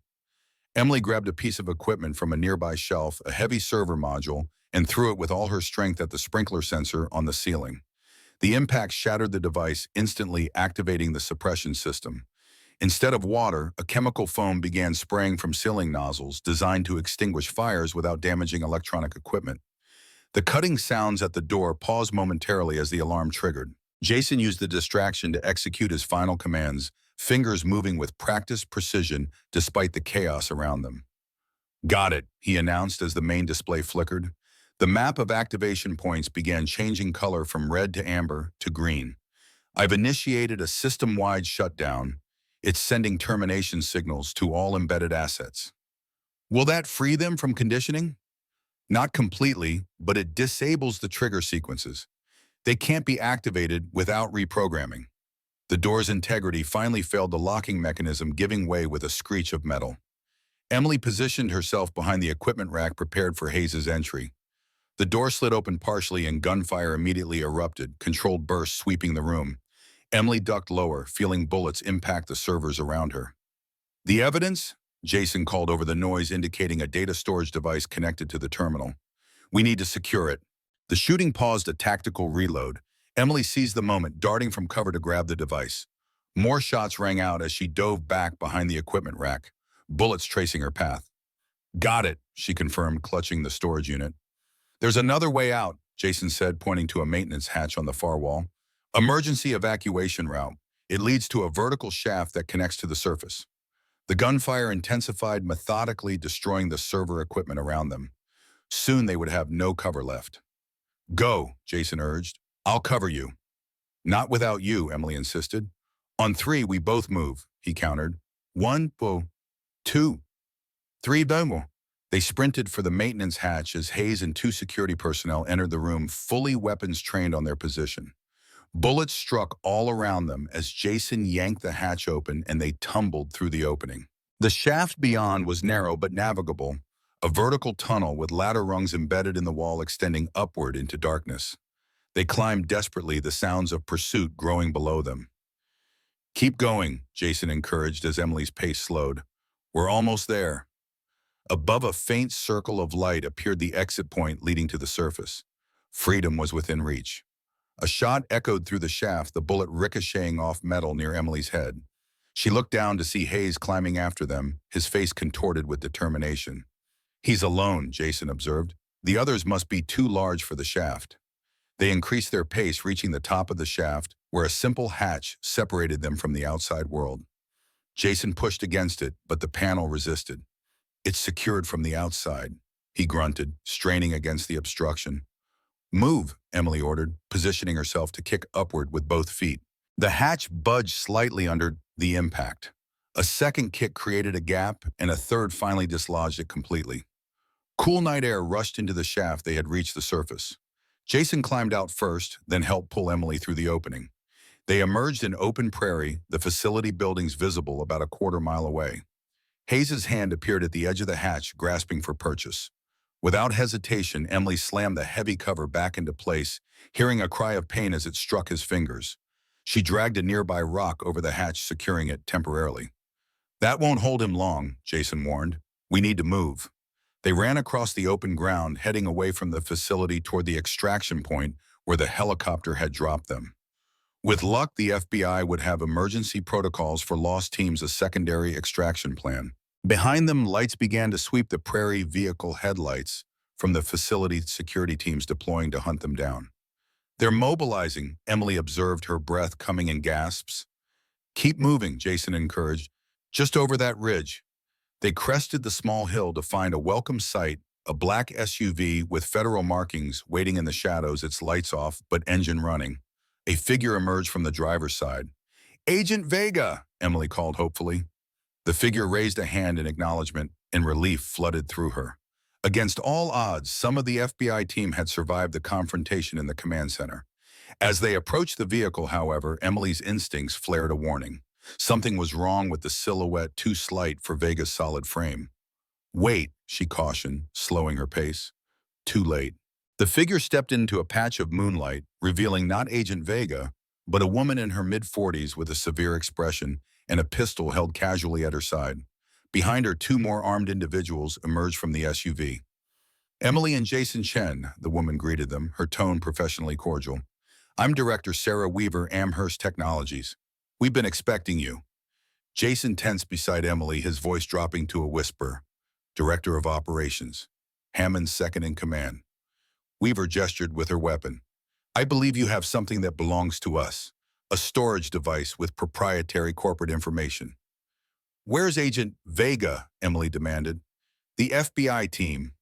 Being processed, Weaver replied vaguely. Their unauthorized raid on a private research facility will have serious consequences for their careers, I imagine. Emily's mind raced, seeking any avenue of escape. They were outnumbered, outgunned, and exhausted from their ordeal in the facility. The system's shut down, Jason challenged. You can't reactivate the network. I've made sure of that. Weaver smiled thinly. Clever work, I'll grant you that, but hardly irreversible. With the right resources and time, we can rebuild what you've disrupted. And the evidence we've already secured the ledger, the facility documentation fragments. Weaver dismissed with a wave of her hand. Without the core activation protocols which you now hold, those fragments pose little threat. And once we've recovered that device, the threat becomes zero. A sound behind them made Emily turn. Sheriff Hayes appeared over the ridge, disheveled and breathing hard from his climb in pursuit, but his weapon steady in his hand. Director, he acknowledged Weaver with a nod. Sheriff, she returned coolly, I see they gave you some trouble. Nothing I couldn't handle, Hayes replied, though his bleeding hand and battered appearance suggested otherwise. They were surrounded now with no visible means of escape. Emily felt Jason shift slightly beside her, his hand moving toward his pocket again. Don't, Weaver warned, noticing the movement. Your little EMP device won't work out here, Jason. We're well beyond the facility's electrical grid. Jason froze, then slowly raised his hands in surrender. Emily did the same, her mind still working furiously to find a solution. Now the storage device, Weaver continued, extending her free hand. Please don't make this more difficult than it needs to be. Emily hesitated, considering her options. The device contained the only concrete evidence of Phase 2 proof that could bring down Amherst's entire operation if it reached the right authorities. Surrendering it meant giving up any chance of exposing the truth. You won't kill us, she stalled. Too many people know we're here. The FBI, Homeland Security. A regrettable accident during an unauthorized operation, Weaver interrupted smoothly. Two civilians who accompanied federal agents against all protocols caught in the crossfire when security personnel legitimately defended themselves against armed intruders. Tragic, but hardly suspicious. Emily glanced at Jason, seeking any sign of another plan. His expression remained calm, but his eyes conveyed a clear message: wait. Distant thumping sounds became audible, helicopter rotors approaching from the east. Weaver frowned, looking to Hayes. Backup extraction team, she asked. Hayes shook his head, confusion evident. Not ours. We didn't authorize aerial support. The helicopter appeared over the horizon, powerful searchlights sweeping the prairie. Unlike the military transport that had brought them, this was a sleek civilian model with no visible markings. FBI, Emily wondered aloud. Jason's expression changed to one of recognition. No, he said, a smile breaking through. Dirk Miller. Who behind? Weaver demanded. A friend, Jason replied as the helicopter descended rapidly toward their position, kicking up dust and prairie grass in its powerful downdraft. Hayes and Weaver's team raised their weapons toward the aircraft, but the helicopter's searchlight blinded them, making accurate targeting impossible. The side door slid open to reveal a figure manning what appeared to be a mounted weapon. Down, Jason shouted, pulling Emily to the ground as the weapon discharged. Not bullets, but beanbag rounds, non-lethal, but devastating at close range. Hayes went down first, a round catching him squarely in the chest. Weaver's team scattered, returning fire ineffectively against the hovering aircraft. A rope ladder dropped from the helicopter door. Now, Jason urged, pulling Emily toward it. They ran for the ladder as Weaver recovered, raising her weapon again. A shot rang out, the bullet passing so close to Emily's ear that she felt its heat. Then another beanbag round found its target, and Weaver collapsed with a cry of pain. Emily reached the ladder first, grabbing the lowest rung and beginning to climb. Jason followed immediately behind, just as Hayes regained his feet and lurched toward them, reaching for Jason's ankle. A precise beanbag round caught Hayes in the shoulder, spinning him away from the ladder. He fell hard, his service weapon discharging harmlessly into the ground. Emily climbed desperately, the helicopter already beginning to ascend.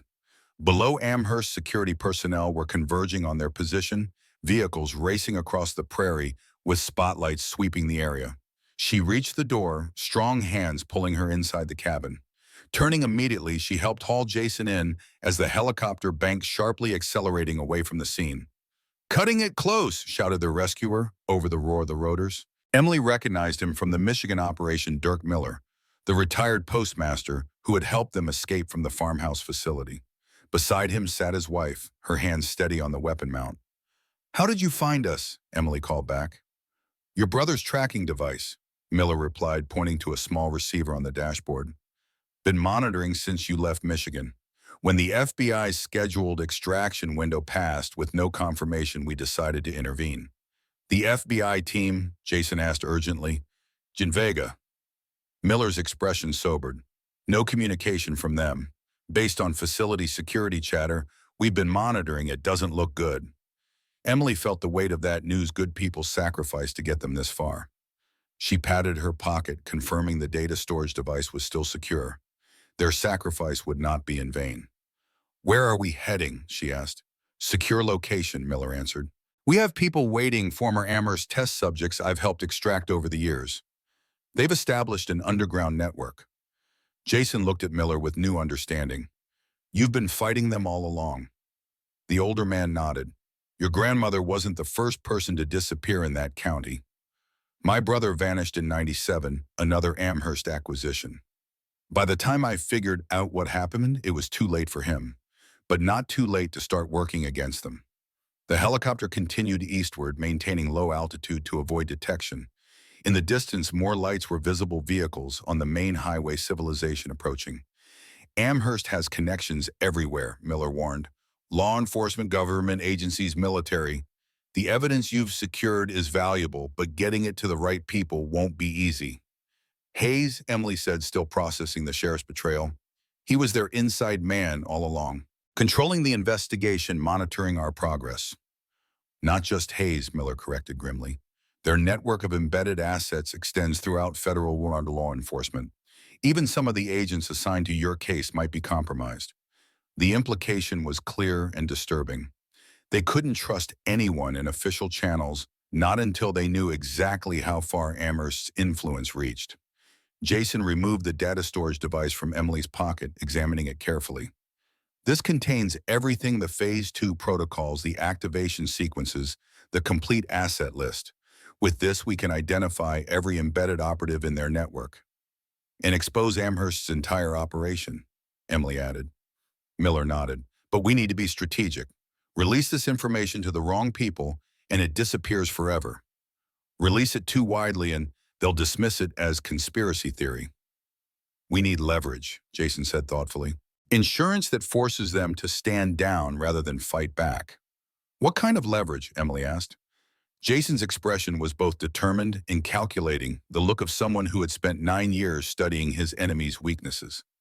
"Albert Hammond values one thing above all else: his reputation, his legacy. If we can threaten that, directly make the cost of silencing us greater than the cost of exposure." "How?" The North Dakota facility wasn't just their command center. It was their showcase, the crown jewel Hammond used to impress government officials and potential investors during private tours. The place where they demonstrated the effectiveness of their conditioning protocols. Visitor logs, Emily realized. Records of who toured the facility, who knew about Phase 2. Jason nodded. Senators, military officials, intelligence directors, all complicit by their silence, if not their active participation.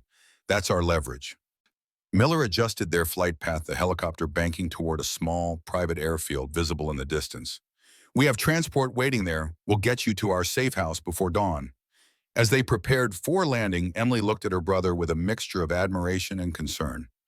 The boy who had disappeared, playing hide-and-seek, had returned as something much more: a strategist who had studied his captors with such intensity that he now knew exactly how to defeat them.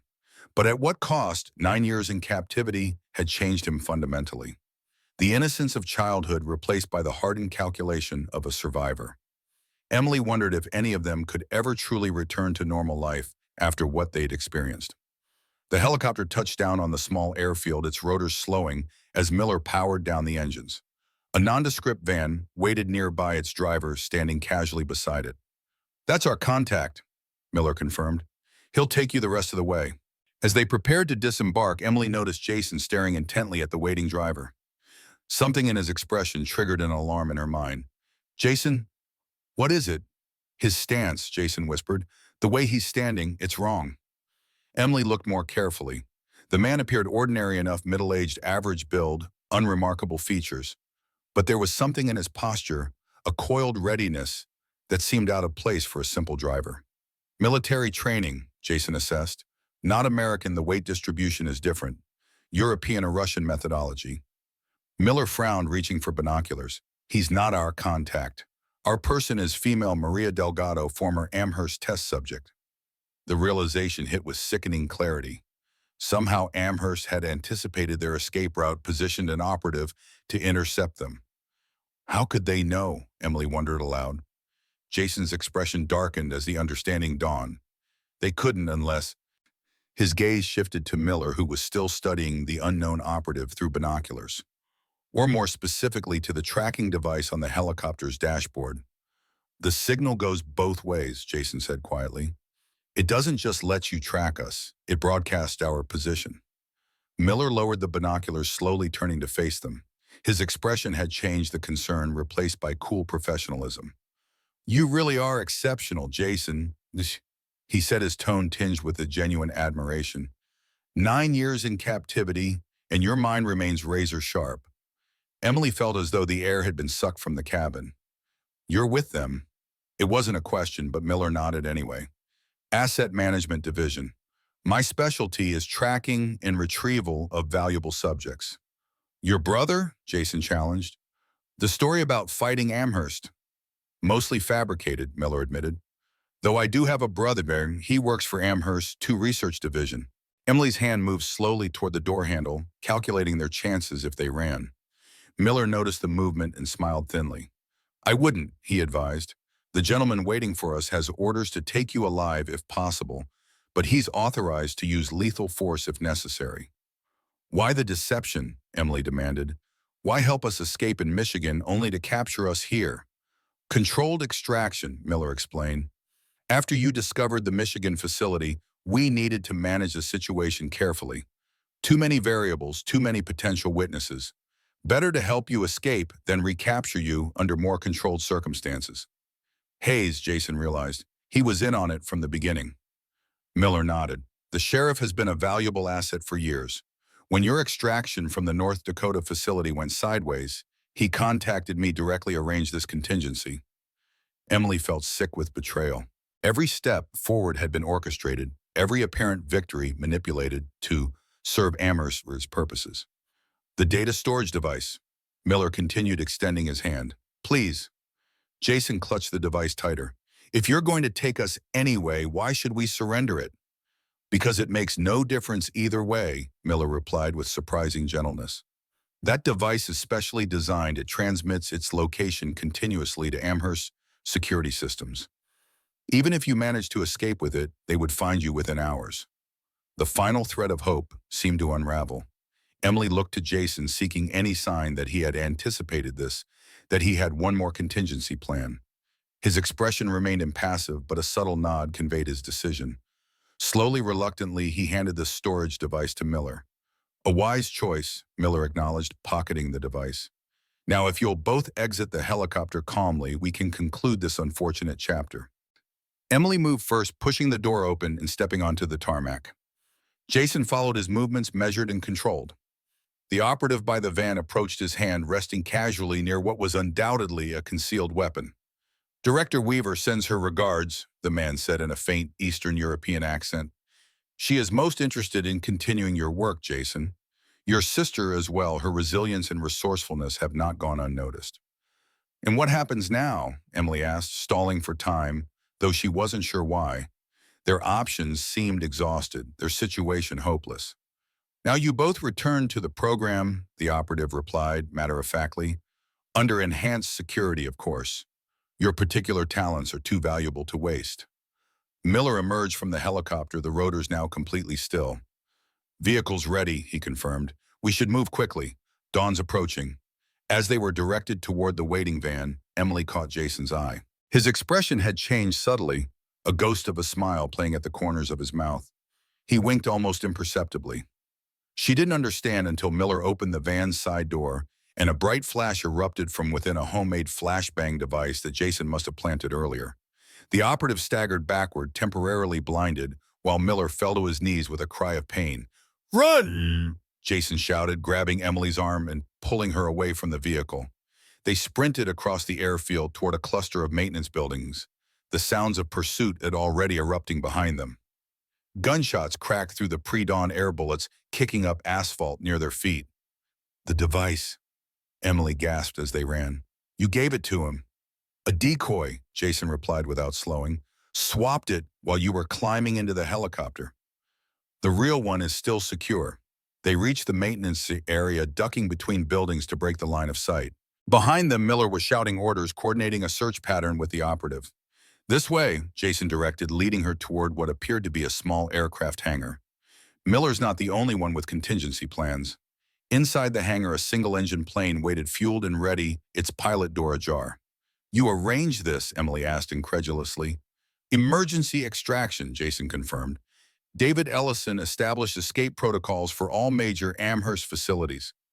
I found the documentation in their security archives years ago." "You can fly a plane." "Simulator training," he replied, climbing into the pilot's seat. "Part of my cognitive conditioning program, MRM. They wanted to test my spatial reasoning and multitasking capabilities." Emily hesitated only a moment before climbing into the passenger seat. The absurdity of the situation struck her, trusting her life to her younger brother, who had learned to fly while imprisoned by a secret research organization. Outside, flashlight beams cut through the pre-dawn darkness as Miller's team searched the airfield. They had minutes at most before the hangar was discovered. Jason went through the startup sequence with practiced precision, the engine catching on the first attempt. The small plane began to move, rolling toward the hangar doors. "They'll hear us," Emily warned. "Counting on it," Jason replied, pushing the throttle forward. The plane accelerated, bursting through the partially open hangar doors and onto the tarmac. Shouts of alarm rose from the search team. Flashlight beams converged on their position, followed by more gunfire. Bullets pinged off the fuselage as Jason steered the aircraft toward the runway. "Hold on," he cautioned as the plane gathered speed. Emily gripped her seat, watching in the side mirror as Miller and the operative raced toward the runway, weapons raised. More shots followed, but they were already moving too fast, the distance increasing with every second. The small plane lifted off, climbing into the lightning sky. Below, the figures on the airfield grew smaller until they disappeared entirely.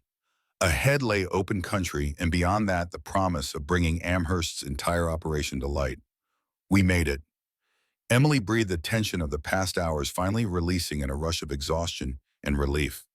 Jason's expression remained focused on the instruments, but he allowed himself a small smile. "Not yet," he cautioned, "but we're closer than we've ever been." As the sun began to rise over the eastern horizon, illuminating the landscape below in golden light, Emily realized the game had fundamentally changed. What had begun as a personal quest to find her missing family had evolved into something much larger, a mission to expose a conspiracy that threatened national security itself. And the most shocking betrayal had come from the person they trusted most. Sheriff Hayes, the man who had pretended to help them for 9 long years while actually working to keep them from the truth. "Where to now?" she asked. Jason adjusted their heading slightly, consulting a mental map. "Pennsylvania," he answered. "Mom and Dad are still there," assuming Miller was telling the truth about that part. "With the evidence we have and what they know, we might finally have enough to bring Amherst down for good." The small plane continued eastward, carrying its precious cargo of truth toward the rising sun and whatever dangers still lay ahead. Dawn broke over the Pennsylvania countryside as Jason guided the small plane toward a private airstrip 30 miles outside Bethlehem. The rising sun painted the landscape in hues of gold and amber, a stark contrast to the darkness they had escaped. 10 minutes to landing," he announced, eyes fixed on the instruments. Emily nodded, clutching the real data storage device, their evidence against Amherst Technologies. 9 years of secrets now condensed into a small digital package. The enormity of what they had uncovered still felt overwhelming. "You think Mom and Dad are really at the Bethlehem facility?" she asked. "The coordinates match what was in the ledger," Jason replied, and the FBI raid was confirmed. If Hayes and Miller were telling the truth about anything, it was that. The airstrip appeared ahead, a simple runway carved into farmland with a cluster of buildings at one end. Jason adjusted their approach, demonstrating a skill that still surprised Emily.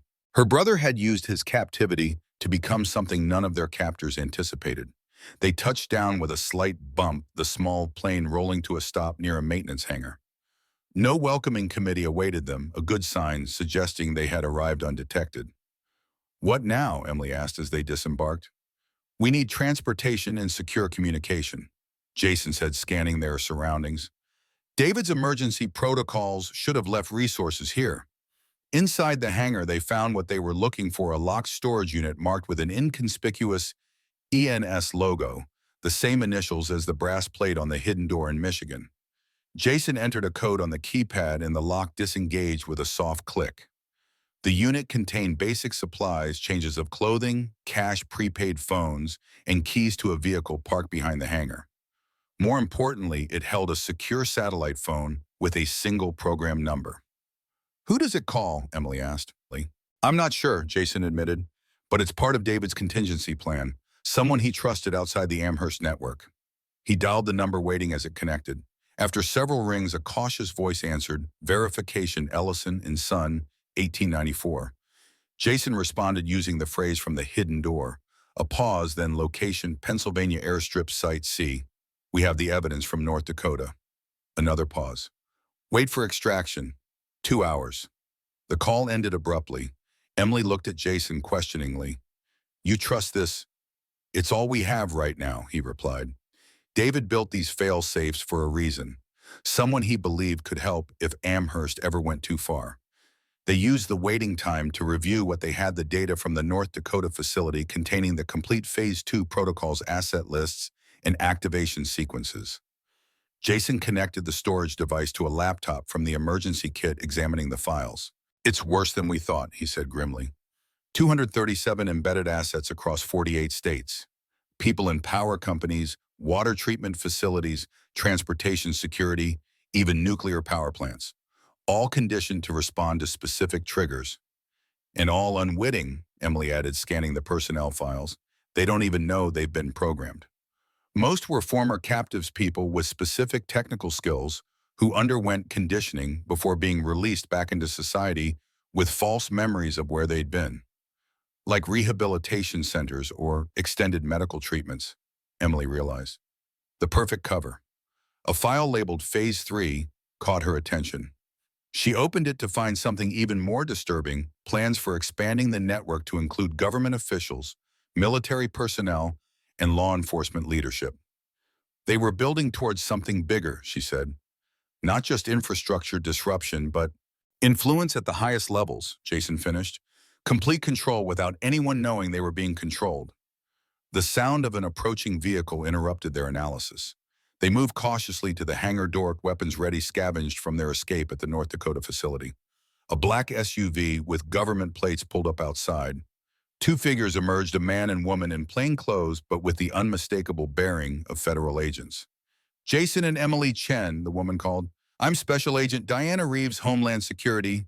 This is Special Agent Marcus Torres, NSA. We're your extraction team." Emily and Jason exchanged glances, their recent betrayals making them wary of any claimed authority. "Verification," Jason demanded. Reeves nodded appreciatively at their caution. "Ellison and Son, 1894. David's contingency protocol activated by his daughter, Catherine Ellison Mercer." "David's daughter?" Emily asked, surprised. "I didn't know he had children." "Catherine was estranged from her father for many years," Reeves explained.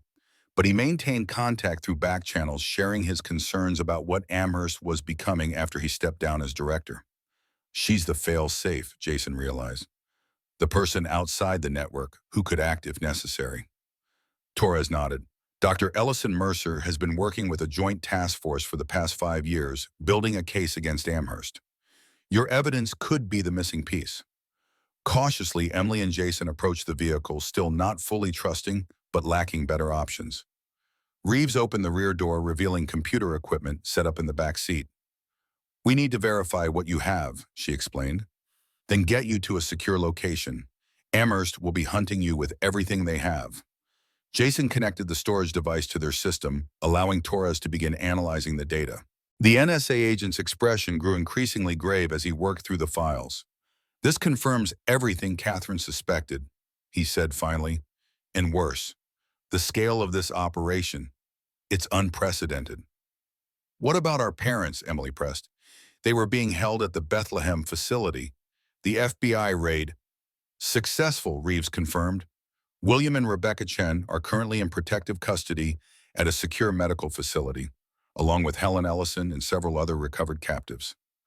Relief washed over Emily after 9 years of searching. Her family was finally safe. But the larger threat remained. "And Hammond?" Jason asked. "The North Dakota facility." "Hammond disappeared during the raid," Torres reported grimly. "We have teams securing the facility now, but most of the leadership escaped through emergency protocols similar to the ones you used. They'll activate contingencies, Jason warned. Secondary command centers back up leadership. The organization is designed to survive decapitation strikes. Reeves nodded. That's why your evidence is so crucial. It doesn't just identify individual operatives, it maps the entire network. They drove away from the airstrip, heading toward what Torres described as a secure analysis center in Philadelphia. As they traveled, Emily and Jason provided detailed briefings on everything they had experienced and discovered. The most critical component is the trigger system, Jason explained. Each embedded asset responds to a unique activation sequence, mathematical patterns embedded in ordinary communications. Once triggered, they execute their programmed actions without conscious awareness. Like sleeper agents, Torres observed. But more sophisticated, Jason corrected. Traditional sleeper agents know they're agents. These people have no idea. Their normal consciousness is completely bypassed during activation. Reeves frowned. Can they be deprogrammed? Theoretically. David's original research included deconditioning protocols, but they'd need to be adapted for each subject based on their specific programming. The SUV turned onto a private road leading to what appeared to be an ordinary office complex. Security measures became apparent only as they approached concealed cameras, reinforced barriers, armed personnel, dressed as maintenance workers. Inside the facility, a command center had been established, multiple agencies working together, screens displaying data from ongoing operations across the country. In the center stood a woman in her early 50s with the same intense focus Jason sometimes displayed. Catherine Ellison Mercer, Reeves introduced her. David's daughter and the architect of our investigation. Catherine approached them with measured steps. Jason, Emily, I've been following your progress since Michigan. You've accomplished what my father hoped would be possible. You knew about us? Emily asked. Not specifically, but my father built his contingency plans around the idea that someone would eventually discover the truth. He left breadcrumbs throughout the Amherst infrastructure, backdoor codes, emergency protocols, hidden messages, all designed to help someone navigate the system and expose what it had become. Why didn't he just stop it himself? Jason questioned. Catherine's expression darkened. He tried. When he realized how the board was perverting his research, he attempted to shut everything down. That's when they arranged his accident. Heart attack at 62, convenient and seemingly natural. Emily remembered the brass plate on the hidden door, Ellison and Son, 1894, a message from beyond the grave. The plate wasn't just a marker, she realized. It was a warning. Catherine nodded. My father knew they might come for him. He created fail-safes that only family would recognize breadcrumbs leading to the truth. But Torres interrupted his attention on a secure terminal where he had been analyzing the North Dakota data. We have a problem. According to these files, a dead man's switch was activated when the facility was compromised. Secondary activation protocols initiated at all remaining sites. What does that mean? Emily asked, though she feared she already knew. It means Hammond is implementing a scorched earth contingency, Jason explained, joining Torres at the terminal, activating all embedded assets simultaneously before we can identify and extract them. The implications were staggering, hundreds of simultaneous infrastructure failures across the country, creating chaos that would make coordinated response impossible. How long do we have? Reeves demanded. The activation sequence is progressive, Jason replied. Studying the data. It requires multiple authentication steps, each with time buffers to prevent accidental triggering. Based on when the dead man's switch activated, 6 hours, maybe less. Catherine moved to a central command station. We need to implement Protocol Sunbreak immediately, all agencies full cooperation. Protocol Sunbreak, Emily questioned. Coordinated response to an Amherst activation event, Catherine explained. We've been preparing for this possibility, but hoped to prevent it by extracting assets before Hammond knew we were coming.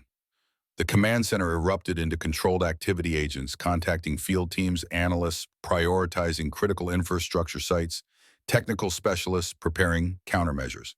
Can we stop it? Emily asked, watching the methodical chaos unfold. Not completely, Jason admitted.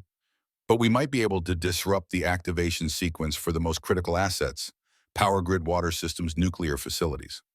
How? The activation requires specific transmission patterns across multiple communication channels, radio frequencies, internet protocols, cellular networks. If we can identify and jam those channels, we'd need to know exactly which frequencies they're using, Torres pointed out, and they're designed to be indistinguishable from normal communications traffic.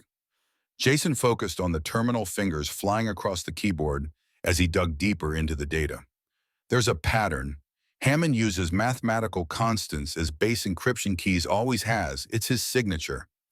If we can identify which constants he's using for this activation sequence, we could predict the transmission patterns, Catherine finished understanding immediately, and develop targeted countermeasures. They worked feverishly, Jason's intimate knowledge of Amherst systems combining with Catherine's technical expertise and the government resources at their disposal. Emily contributed her security background, identifying vulnerabilities in the activation protocols. Hours passed, the deadline drawing closer with each minute. Field teams were deployed to critical infrastructure sites ready to intervene physically if the digital countermeasures failed. 4 transmission sequences identified, Torres reported. Countermeasures deployed for northeastern power grid, western water systems, in both nuclear corridors. What about transportation, Reeves asked. Air traffic control rail systems. Still working on those encryption patterns, Catherine replied, frustration evident in her voice. Hammond used a different mathematical basis for those systems. Jason had been quiet for several minutes, staring at a particular section of code with intense focus. Suddenly he straightened. It's not mathematics, he said. Not for transportation, it's music. What? Catherine turned to him. Hammond was a classical pianist before he went into research, Jason explained. These patterns, they're not based on mathematical constants. They're frequency relationships from Bach's Well-Tempered Clavier, his favorite piece according to his personnel file. He began inputting new parameters, translating musical notation into frequency patterns. The system quickly identified matching transmission signals already being broadcast across specific radio bands. That's it, Torres confirmed, watching the analysis unfold. Transportation activation sequences identified. Deploying countermeasures now. A small victory, but the larger battle continued. As they worked to disrupt the activation, another question loomed large. Where's Hammond? Emily asked. He wouldn't just trigger this and disappear. He'd want to monitor the results and ensure success. Catherine considered this. You're right. He'd need a secure location with monitoring capabilities. Somewhere not in the official Amherst network in case we compromise their systems. A personal facility, Jason suggested. Something off books, known only to him. Torres began searching property records associated with Hammond and his known aliases. Nothing obvious appeared at first, but then a pattern emerged, a series of land purchases through different shell companies, all converging on a remote location in the Adirondack Mountains. Satellite imagery shows a substantial structure. Torres reported, bringing up thermal scans. Power consumption consistent with advanced electronics, and it's actively receiving data on the same frequency patterns we just identified. That's it, Catherine confirmed. Hammond's personal command center. Can we reach it in time? Emily asked, checking the countdown on timer they had established. Less than 3 hours remained before full activation. Not physically, Reeves admitted. It's too remote and Hammond will have security measures in place. We don't need to be there physically, Jason said, a plan forming. If it's receiving the activation data, it's connected to the network. We might be able to access it remotely. Hammond would never leave that vulnerability, Catherine objected. Not intentionally, Jason agreed, but he designed his systems based on David's original architecture. And David always built in backdoors, fail-safes only he knew about. Or that someone who studied his systems intensively might discover, Emily added, understanding her brother's implication. Jason nodded. 9 years in captivity gave me a lot of time to study how these systems work. I found patterns, consistencies in how David implemented security protocols. Hammond maintained many of those same structures either out of respect or because he didn't fully understand them. What do you need? Catherine asked. Direct access to your most powerful processing systems in a secure transmission channel that can't be traced back here. While the technical team established the necessary connections, Emily noticed something troubling in the North Dakota data personnel files for the facility security team. She opened one at random, then another, her concern growing with each profile. These security personnel, she said, calling Jason's attention to the files, look at their backgrounds. Jason scanned the information. Military or law enforcement mostly. What about them? Not just any military or law enforcement. Every one of them has a family member receiving specialized medical care and expensive treatments for rare conditions, experimental therapies, long-term care facilities. Leverage, Jason realized. The same method they used with Deputy Carter. Find people with desperate needs and offer solutions in exchange for loyalty. It's worse than that. Emily continued digging deeper into the files. The medical facilities providing this care are all Amherst subsidiaries. They're not just leveraging these people, they're creating the circumstances that make them vulnerable in the first place. Catherine joined them, her expression grim as she reviewed the evidence. Manufactured dependency. Create the problem, then offer the solution at a price. But why, Emily asked. Amherst has government contracts worth billions. Why resort to this kind of manipulation?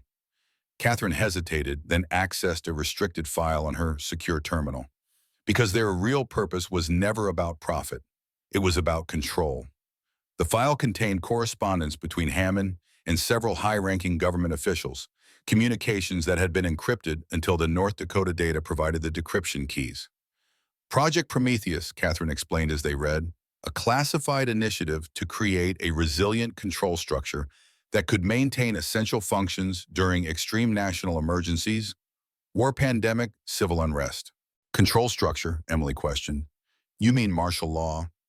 More subtle, a system that could direct critical infrastructure and maintain order without visible military presence. Embedded assets programmed to execute specific functions while appearing to be ordinary citizens making independent decisions. The government authorized this, Jason asked incredulously. Catherine shook her head. Not officially. A small group within the intelligence community provided initial funding and protection, but Hammond expanded far beyond the original scope. When my father realized what was happening and tried to shut it down, they eliminated him and took control of Amherst, Emily finished. And now they have embedded assets throughout our critical infrastructure, Jason added, ready to be activated not just for system disruption, but for long-term control. The twist was staggering. What they had uncovered wasn't merely a rogue corporation conducting unethical research. It was the framework for invisible authoritarianism built into the most essential systems of modern society. The remote access is ready, Torres announced, drawing them back to the immediate crisis. Jason moved to the secure terminal, his expression focused as he began the delicate process of infiltrating Hammond's command center. This wasn't simple hacking. It required intimate knowledge of how David Ellison had structured his systems and how Hammond had modified them. I'm in their perimeter security, he reported after several tense minutes, now looking for the backdoor access to their central systems. On the main screens, countdown timers continued their relentless progress toward activation. Field teams reported their positions at critical infrastructure sites ready to implement manual overrides if the digital countermeasures failed. Found it, Jason announced. David's emergency protocol, a maintenance subroutine disguised as system diagnostics. Hammond never removed it because it appeared to be essential architecture. Can you access the activation controls? Catherine pressed. Working on it. Their security is adapting, trying to isolate the intrusion. The system fought back against Jason's incursion security protocols, activating automatically to protect the command functions. It became a digital duel, Jason's intimate knowledge of the system architecture against Hammond's sophisticated defenses. I need a distraction, Jason said suddenly. Something to draw processing power away from the security systems. Catherine nodded to Torres, who initiated what he called a thunder run, a massive distributed attack on the facility's external communications. Not subtle, but effective in forcing the system to divide its attention. The distraction worked. While the automated defenses responded to the external threat, Jason slipped deeper into the command architecture, finally reaching the activation controls. I'm in, he confirmed. I can see the activation sequence in progress. Hammond is monitoring from an internal terminal. Can you stop it? Emily asked. Not directly. The sequence is too far advanced, but I might be able to modify it, change the commands being transmitted to the embedded assets. To do what? Reeves questioned. To make them ignore the activation entirely, Jason explained. Replace Hammond's instructions with null commands that trigger no action. He began the painstaking process of altering the activation sequences, racing against both the countdown timer and Hammond's security systems, which continued to adapt to the intrusion. Suddenly, a new window appeared on Jason's terminal, a direct communication channel. Hammond's face filled the screen, his expression a mixture of anger and reluctant admiration. "Jason Chen," he greeted coldly. "I should have anticipated you'd find a way to interfere. You always were our most exceptional subject." "It's over, Hammond," Jason replied, continuing his work even as they spoke. "We've identified your embedded assets. Field teams are already in position at critical infrastructure sites."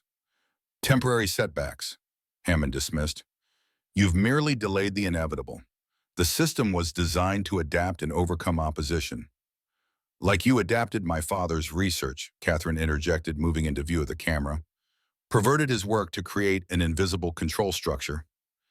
Hammond's expression changed slightly at the sight of her. "Catherine, David would have eventually understood the necessity of what we've built. In a world of increasing chaos, resilient control systems are essential." "My father wanted to help people recover from trauma," Catherine countered, "not turn them into unwitting puppets." "A naive perspective," Hammond replied. "But then David always was an idealist. Reality requires more practical approaches." While they kept Hammond distracted, Jason continued modifying the activation sequences. The countdown timer showed less than 30 minutes remaining. "You're still transmitting activation signals," Jason observed, noting the ongoing data streams. "Even though you know we're on to you." "Of course," Hammond smiled thinly, "because you can't possibly identify and counter all of them in time. Even now, you've only disrupted perhaps 60% of our network. The remaining assets will activate as planned." "That's where you're wrong," Emily said, stepping forward. "We don't need to counter each signal individually. We just need to broadcast the deactivation protocol across all channels simultaneously." Hammond's confident expression faltered slightly. "There is no universal deactivation protocol. Each asset responds only to its specific trigger sequence." "Except for the emergency shutdown that David built into the original conditioning methodology," Catherine corrected. "The fail-safe that you maintained because it was too deeply integrated into the system architecture to remove." For the first time, genuine concern showed in Hammond's features. "That functionality was disabled years ago." "The visible controls were," Jason confirmed, still typing rapidly. "But the underlying code remained intact. I found it in the North Dakota data, buried but functional. All it needs is the right authentication sequence, which requires biometric confirmation from an authorized director," Hammond pointed out. "Something you don't have." Catherine smiled grimly. "Actually, we do. David's genetic profile was preserved in Amherst's records, and as his daughter, I share enough markers to satisfy the authentication parameters." Understanding dawned on Hammond's face as he realized their plan. "You'll trigger a complete system collapse. Years of work, billions invested, all destroyed." "That's the point," Emily replied. Hammond's demeanor changed abruptly, panic replacing his previous confidence. He began typing furiously on his own terminal, attempting to lock down the systems before they could implement the shutdown. "He's trying to isolate the command center from the broader network," Jason warned. "Cut off our access." "How long do you need?" Catherine asked. 3 minutes to complete the modifications, another 2 for the authentication sequence." "He'll have security protocols that can complete the isolation faster than that," Catherine observed. "Then we need to keep him busy," Emily suggested. Distracted. While Jason continued his work, Emily engaged Hammond directly. "You made a fundamental mistake," she told him. "You treated people as resources to be exploited rather than individuals with agency." "A philosophical difference," Hammond dismissed, though his attention remained divided between her words and his efforts to secure his systems. "No, a practical one," Emily countered. "Because people fight back. My brother spent 9 years studying your systems from the inside. My grandmother maintained her clarity of mind despite everything you did to break her. My parents preserved crucial information about your conditioning methods. You never anticipated that level of resistance." "Individual exceptions," Hammond argued, his typing becoming more frantic. "The system is designed to function despite anomalies." "That's your second mistake," Catherine added, "seeing human determination as an anomaly rather than an essential quality. My father understood that it's why he built fail-safes that could never be completely removed. Hammond's isolation protocols were closing in security systems, shutting down external connections one by one. Jason worked with increasing urgency, the modifications nearly complete. "Ready for authentication," he announced finally. Catherine stepped forward, placing her hand on the biometric scanner they had prepared. The system processed her genetic markers, comparing them to the stored profile of David Ellison. "Partial match," the system reported. "Secondary confirmation required." "What's secondary confirmation?" Emily asked anxiously. Jason studied the requirement, then understood. "Voice pattern. It needs a verbal command in David's speech pattern." "I don't sound like my father," Catherine said, alarm evident. "But there might be recordings," Emily suggested. "In the Amherst archives, communication logs, video conferences." Jason quickly searched the North Dakota data. Found it board meeting recordings from before David's death. "If we can isolate his voice pattern and synthesize the command phrase." Torres joined them, bringing additional technical resources to bear. "What's the phrase? Prometheus shutdown authorization Ellison." Jason read from the protocol specifications. Working frantically, they extracted David Ellison's voice pattern from the archived recordings and constructed the required phrase. Hammond's isolation protocols had nearly completed, only one connection remained active. "Now or never," Jason warned, initiating the playback. David Ellison's synthesized voice echoed through the command center. "Prometheus shutdown authorization Ellison."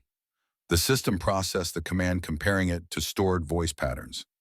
Seconds stretched into eternity as they waited for confirmation. "Authentication accepted." The system finally reported. "Emergency shutdown initiated." On the monitors, the activation signals being broadcast to embedded assets began to transform the triggering sequences, replaced by null commands and followed by deconditioning protocols. "No!" Hammond shouted, his connection breaking up as the isolation completed. His final expression was one of disbelief and fury before the screen went dark. "Did it work?" Emily asked as they watched the system execute the shutdown sequence. "Partially," Jason confirmed, monitoring the outputs.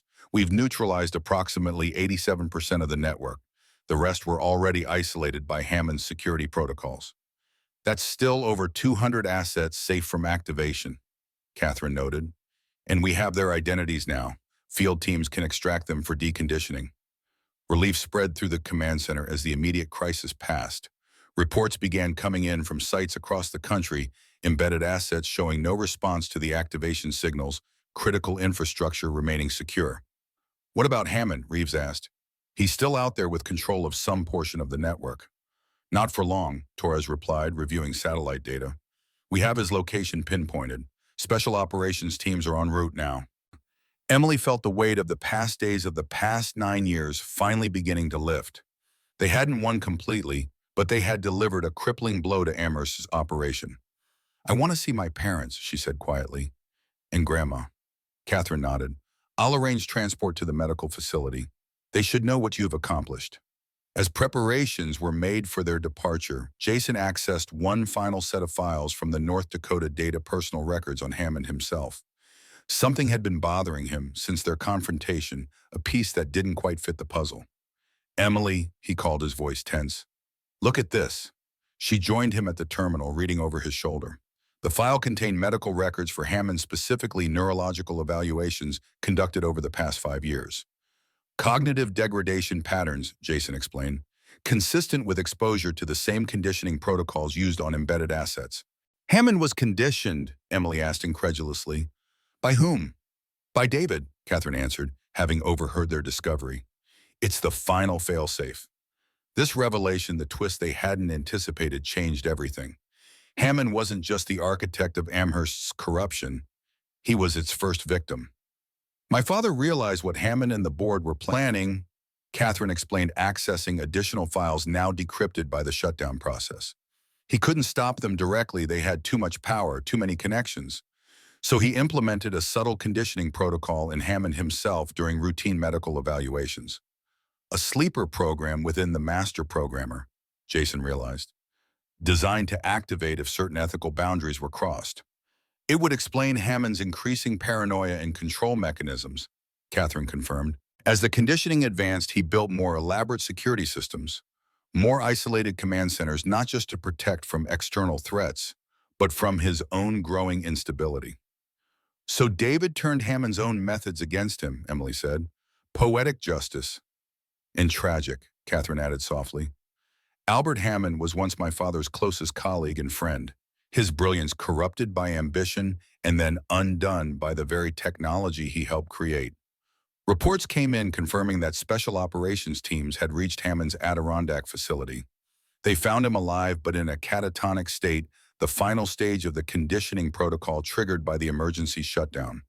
With the immediate threats neutralized, Emily and Jason were transported to the secure medical facility where their parents and grandmother were recovering. The reunion was emotional and complex, 9 years of separation compressed into a single moment as the family embraced amid tears and disbelief. William and Rebecca Chen had aged visibly during their captivity, their bodies showing the effects of Amherst's research protocols. But their minds remained sharp, their spirits unbroken. Helen Ellison, though physically frail, displayed the same determined dignity that had sustained her through 9 years underground. You found us, William said, holding his children tightly, after all this time. We never stopped looking, Emily assured him, not for a single day. And you exposed the entire operation. Rebecca added, pride evident in her voice despite her weakened condition. Saved countless others from what we experienced. Jason, less demonstrative but no less affected, explained what they had discovered and how they had ultimately defeated Hammond's activation sequence. David's fail-safes. Helen nodded when he described the shutdown protocol. He always believed in building ethical boundaries into his systems, limits that couldn't be crossed without consequences. There's still work to do, Jason cautioned. Embedded assets to identify and help facilities to secure board members to apprehend. But the immediate danger has passed, Emily assured them. An Amherst network has been exposed. They can't operate in secrecy anymore. In the days that followed, the full scope of what they had uncovered began to emerge. Government oversight committees launched investigations into the rogue elements that had authorized Project Prometheus. Embedded assets were located and provided with specialized medical care to reverse their conditioning. Amherst Technologies was dismantled, its legitimate research preserved, but its darker operations permanently shuttered. For the Chen family, recovery would take time. 9 years of trauma couldn't be erased overnight, but they had each other now and the truth had finally been exposed. 1 month after the shutdown, they gathered at a safe house provided by the Government Protection Program. The future remained uncertain. Hammond's remaining board members were still at large, and the full extent of Amherst's influence had yet to be determined. What happens now, Emily asked as they sat together on the porch watching the sunset. We heal, William replied simply, and we ensure this never happens again. Jason, who had been quiet for much of the evening, finally spoke. There's more work to do. Catherine has asked me to help identify and decode the remaining Amherst protocols. There may be other facilities, other operations we haven't discovered yet. Helen reached over to take his hand. You've done enough, Jason. You don't need to keep fighting. But I understand their systems better than anyone, he countered. I spent 9 years studying them from the inside.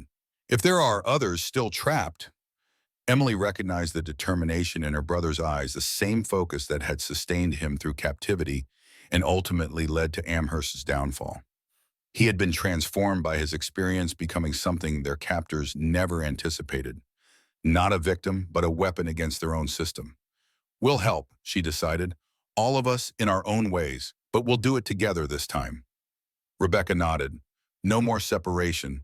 Whatever comes next, we face it as a family. As darkness fell, they remained on the porch, reconnecting through shared stories and quiet moments, beginning the long process of healing. The game of hide-and-seek that had started 9 years ago in a storm-darkened farmhouse had finally ended. But Emily knew that somewhere in the shadows, remnants of Amherst still lurked, board members and hiding assets, not yet identified, facilities not yet discovered. The hidden doors hadn't all been opened. The buried secrets hadn't all been revealed. For now, though, they had found each other. And in that moment, it was enough. 3 months after the Amherst shutdown, bulldozers rumbled across the Ellison property in Michigan.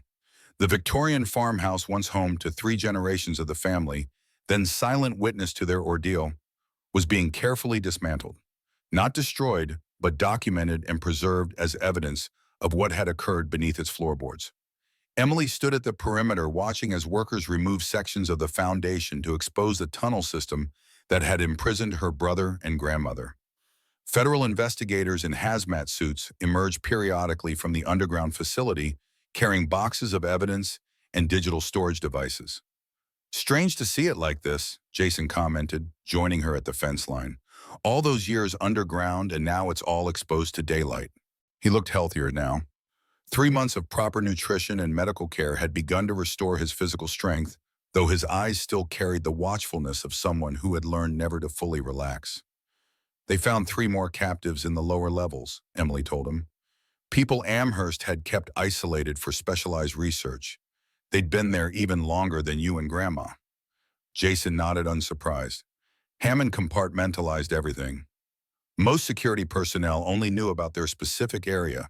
It made the whole system more resilient against exposure. A black SUV approached along the gravel driveway, stopping nearby. Catherine Ellison Mercer emerged carrying a tablet and looking every inch the federal task force director she had become. The Joint Congressional Committee has approved the conversion plan, she announced, joining them at the fence. Once the evidence collection is complete, this entire property will be transformed into the National Center for Recovery and Reintegration. For the other victims, Emily asked. And future ones, Catherine confirmed. A place specializing in helping people recover from trauma and psychological conditioning, using my father's original research for its intended purpose. The irony wasn't lost on any of them. What had begun as David Ellison's genuine effort to help trauma victims had been twisted into a system of control, only to now return to its original healing purpose. How many have been identified so far? Jason inquired. 217 embedded assets recovered and in various stages of deconditioning, Catherine reported. 48 more still being located, and 73 long-term captives freed from facilities across the country. The numbers still staggered Emily, the sheer scale of what Amherst had built over decades. A parallel world of captivity and control hidden beneath ordinary American life. And Hammond? She asked. Still non-responsive, Catherine replied. The conditioning my father installed was thorough. The specialists say he may never recover full consciousness. They watched in silence as more evidence emerged from below the physical remnants of a conspiracy that had nearly succeeded in establishing invisible control over the nation's critical infrastructure. Your parents arrived at the hospital this morning, Catherine informed them, changing the subject. The construction team is waiting for your approval on the design modifications. Emily nodded. William and Rebecca Chen had volunteered to help design the medical wing of the new center, bringing their professional expertise, trauma nursing, and structural engineering to create spaces specifically suited for recovery from long-term captivity. And Grandma, Jason asked. Testifying before the Senate Intelligence Committee, Catherine said with a hint of pride, her detailed account of Amherst's conditioning methods has been instrumental in identifying and helping other victims. Helen Ellison had emerged from 9 years of captivity with her mind and determination intact. Though physically weakened, she had become a powerful advocate for oversight reforms, her testimony compelling precisely because of her measured, principle-like delivery. They left the excavation site, driving toward the hospital, where construction on the new center had already begun. The government had fast-tracked the project, recognizing both its practical necessity for victims and its symbolic importance in addressing the harm that had been done. The Integrity and Infrastructure Act passed committee this morning, Catherine noted as they drove. Mandatory scanning of all federal construction projects to detect unauthorized modifications or hidden structures. One of many reforms, Jason commented. Though legislation can only do so much against determined actors with resources like Amherst had. That's why the education component is so critical, Emily added, teaching people to recognize the signs of hidden infrastructure, unusual activity patterns, making the invisible visible. At the hospital, they found William and Rebecca reviewing architectural plans with the construction team. The new wing would include specialized therapy spaces, secure rooms designed to feel open rather than confining, and monitoring systems that prioritize patient privacy, the opposite of what Amherst had built. The meditation garden will be here, Rebecca explained, pointing to a courtyard area. Natural light, living plants, running water, everything most of us were deprived of during captivity. William nodded in agreement, and the structural supports are designed to be visible rather than hidden. Nothing concealed, nothing mysterious. Complete transparency in the physical space. Emily watched her parents with quiet pride. They had channeled their trauma into creation using their professional skills to ensure that future victims would have better recovery options than had been available to them. The first patients arrived next month, William informed them. Former captives currently housed in various federal facilities being consolidated here for specialized treatment. And the embedded assets, Jason asked? Those who've completed initial deconditioning will join them, Rebecca explained. Many are struggling with the realization of what was done to them, of how they were used without their knowledge or consent.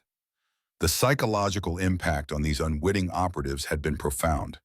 People who believed they had been living normal lives suddenly confronted with evidence of their programming and the actions they might have taken if activated. Identity crises, trust issues, and deep trauma were common among all the victims. That evening, the family gathered at their temporary residence, a government-provided safe house on the outskirts of town. Though the immediate threats had been neutralized, caution remained necessary. 3 Amherst board members were still at large, and intelligence suggested they had access to resources that might enable retaliation. Over dinner, they discussed the day's developments and the progress being made across multiple fronts. The conversation was practical, focused on concrete steps forward, a coping mechanism they had all adopted to manage the overwhelming nature of what they had experienced. The FBI identified 3 more facilities today. Helen reported having returned from her testimony. Underground complexes similar to the Michigan site, though smaller in scale. Any captives? William asked. None. These appeared to be data storage and backup systems, but they contained additional records that will help identify more embedded assets. Jason, who had been quiet during much of the meal, finally spoke. I've been analyzing the recovered conditioning protocols, he said, looking for common elements that might help develop a universal deconditioning approach. And Rebecca prompted, there's a pattern in how the neural pathways were modified. Hammond was consistent in his methodology even as he refined it over the years. I think we might be able to develop a treatment that works for most cases rather than requiring individualized approaches for each victim. This was significant news. Current deconditioning required weeks of personalized therapy for each recovered asset, a resource-intensive process that limited how quickly victims could be helped. I'll connect you with Dr. Patel at the NIH, Catherine offered. Her team has been working on similar hypotheses. As the meal concluded, Emily noticed her brother staring out the window at the gathering darkness. Despite everything they had accomplished, she knew he still carried the weight of 9 years' underground experiences that had fundamentally altered who he was and how he saw the world.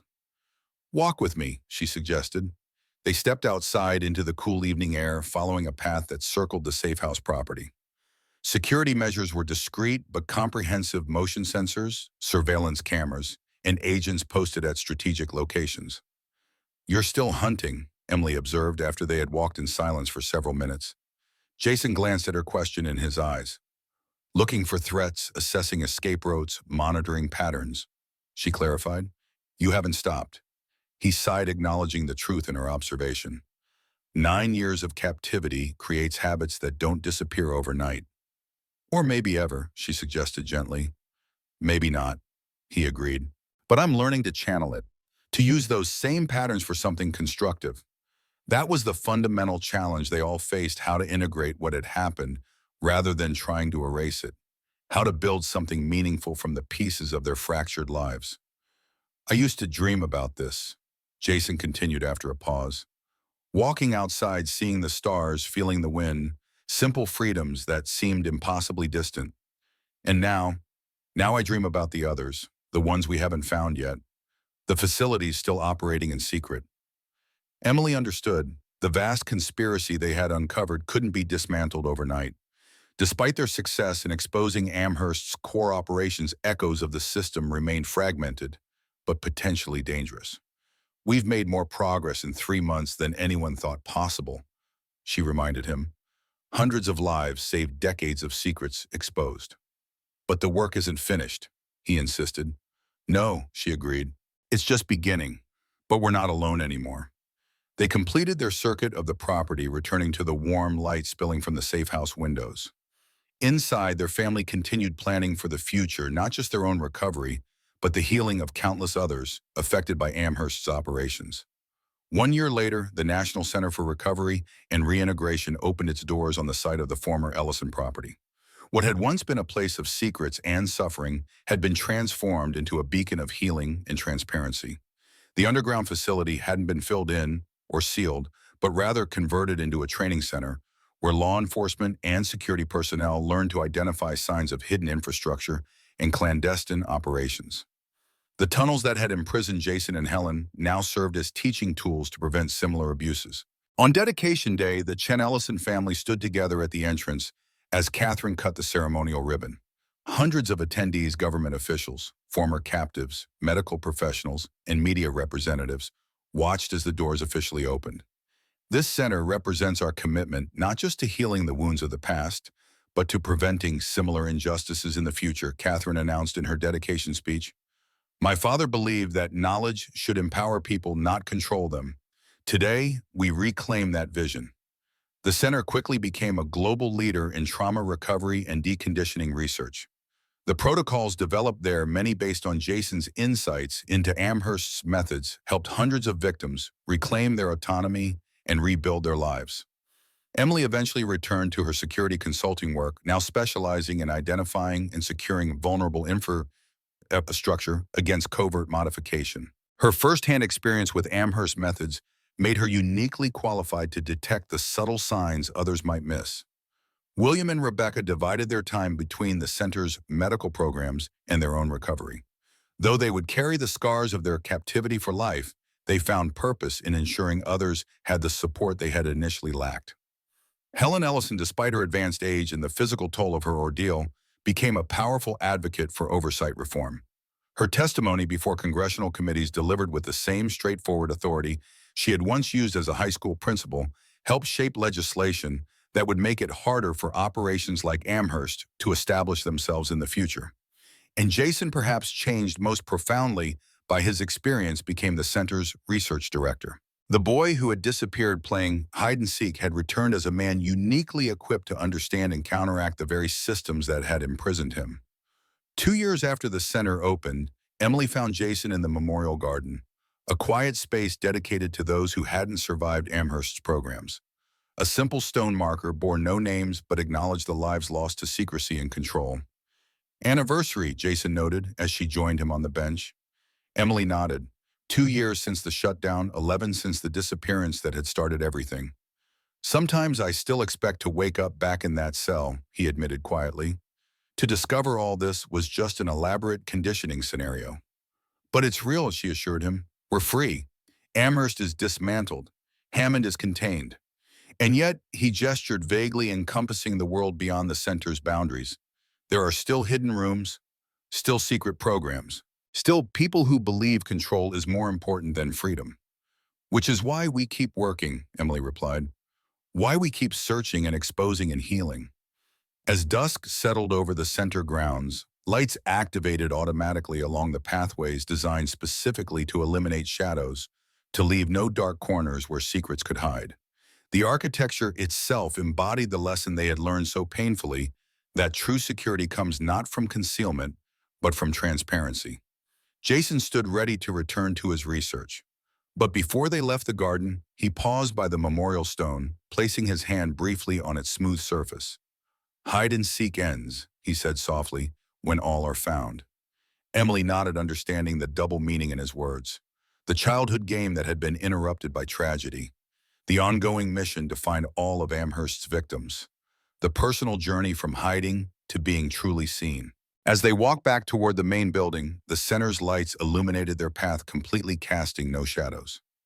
Behind them, the memorial garden remained visible, a reminder of what had been lost. Before them, the research facility glowed with purpose, a beacon of what could yet be recovered. The game that had begun in darkness 11 years ago continued in light, no longer about concealment, but about finding what remained hidden. No longer about seeking what was lost, but about illuminating what others needed to see.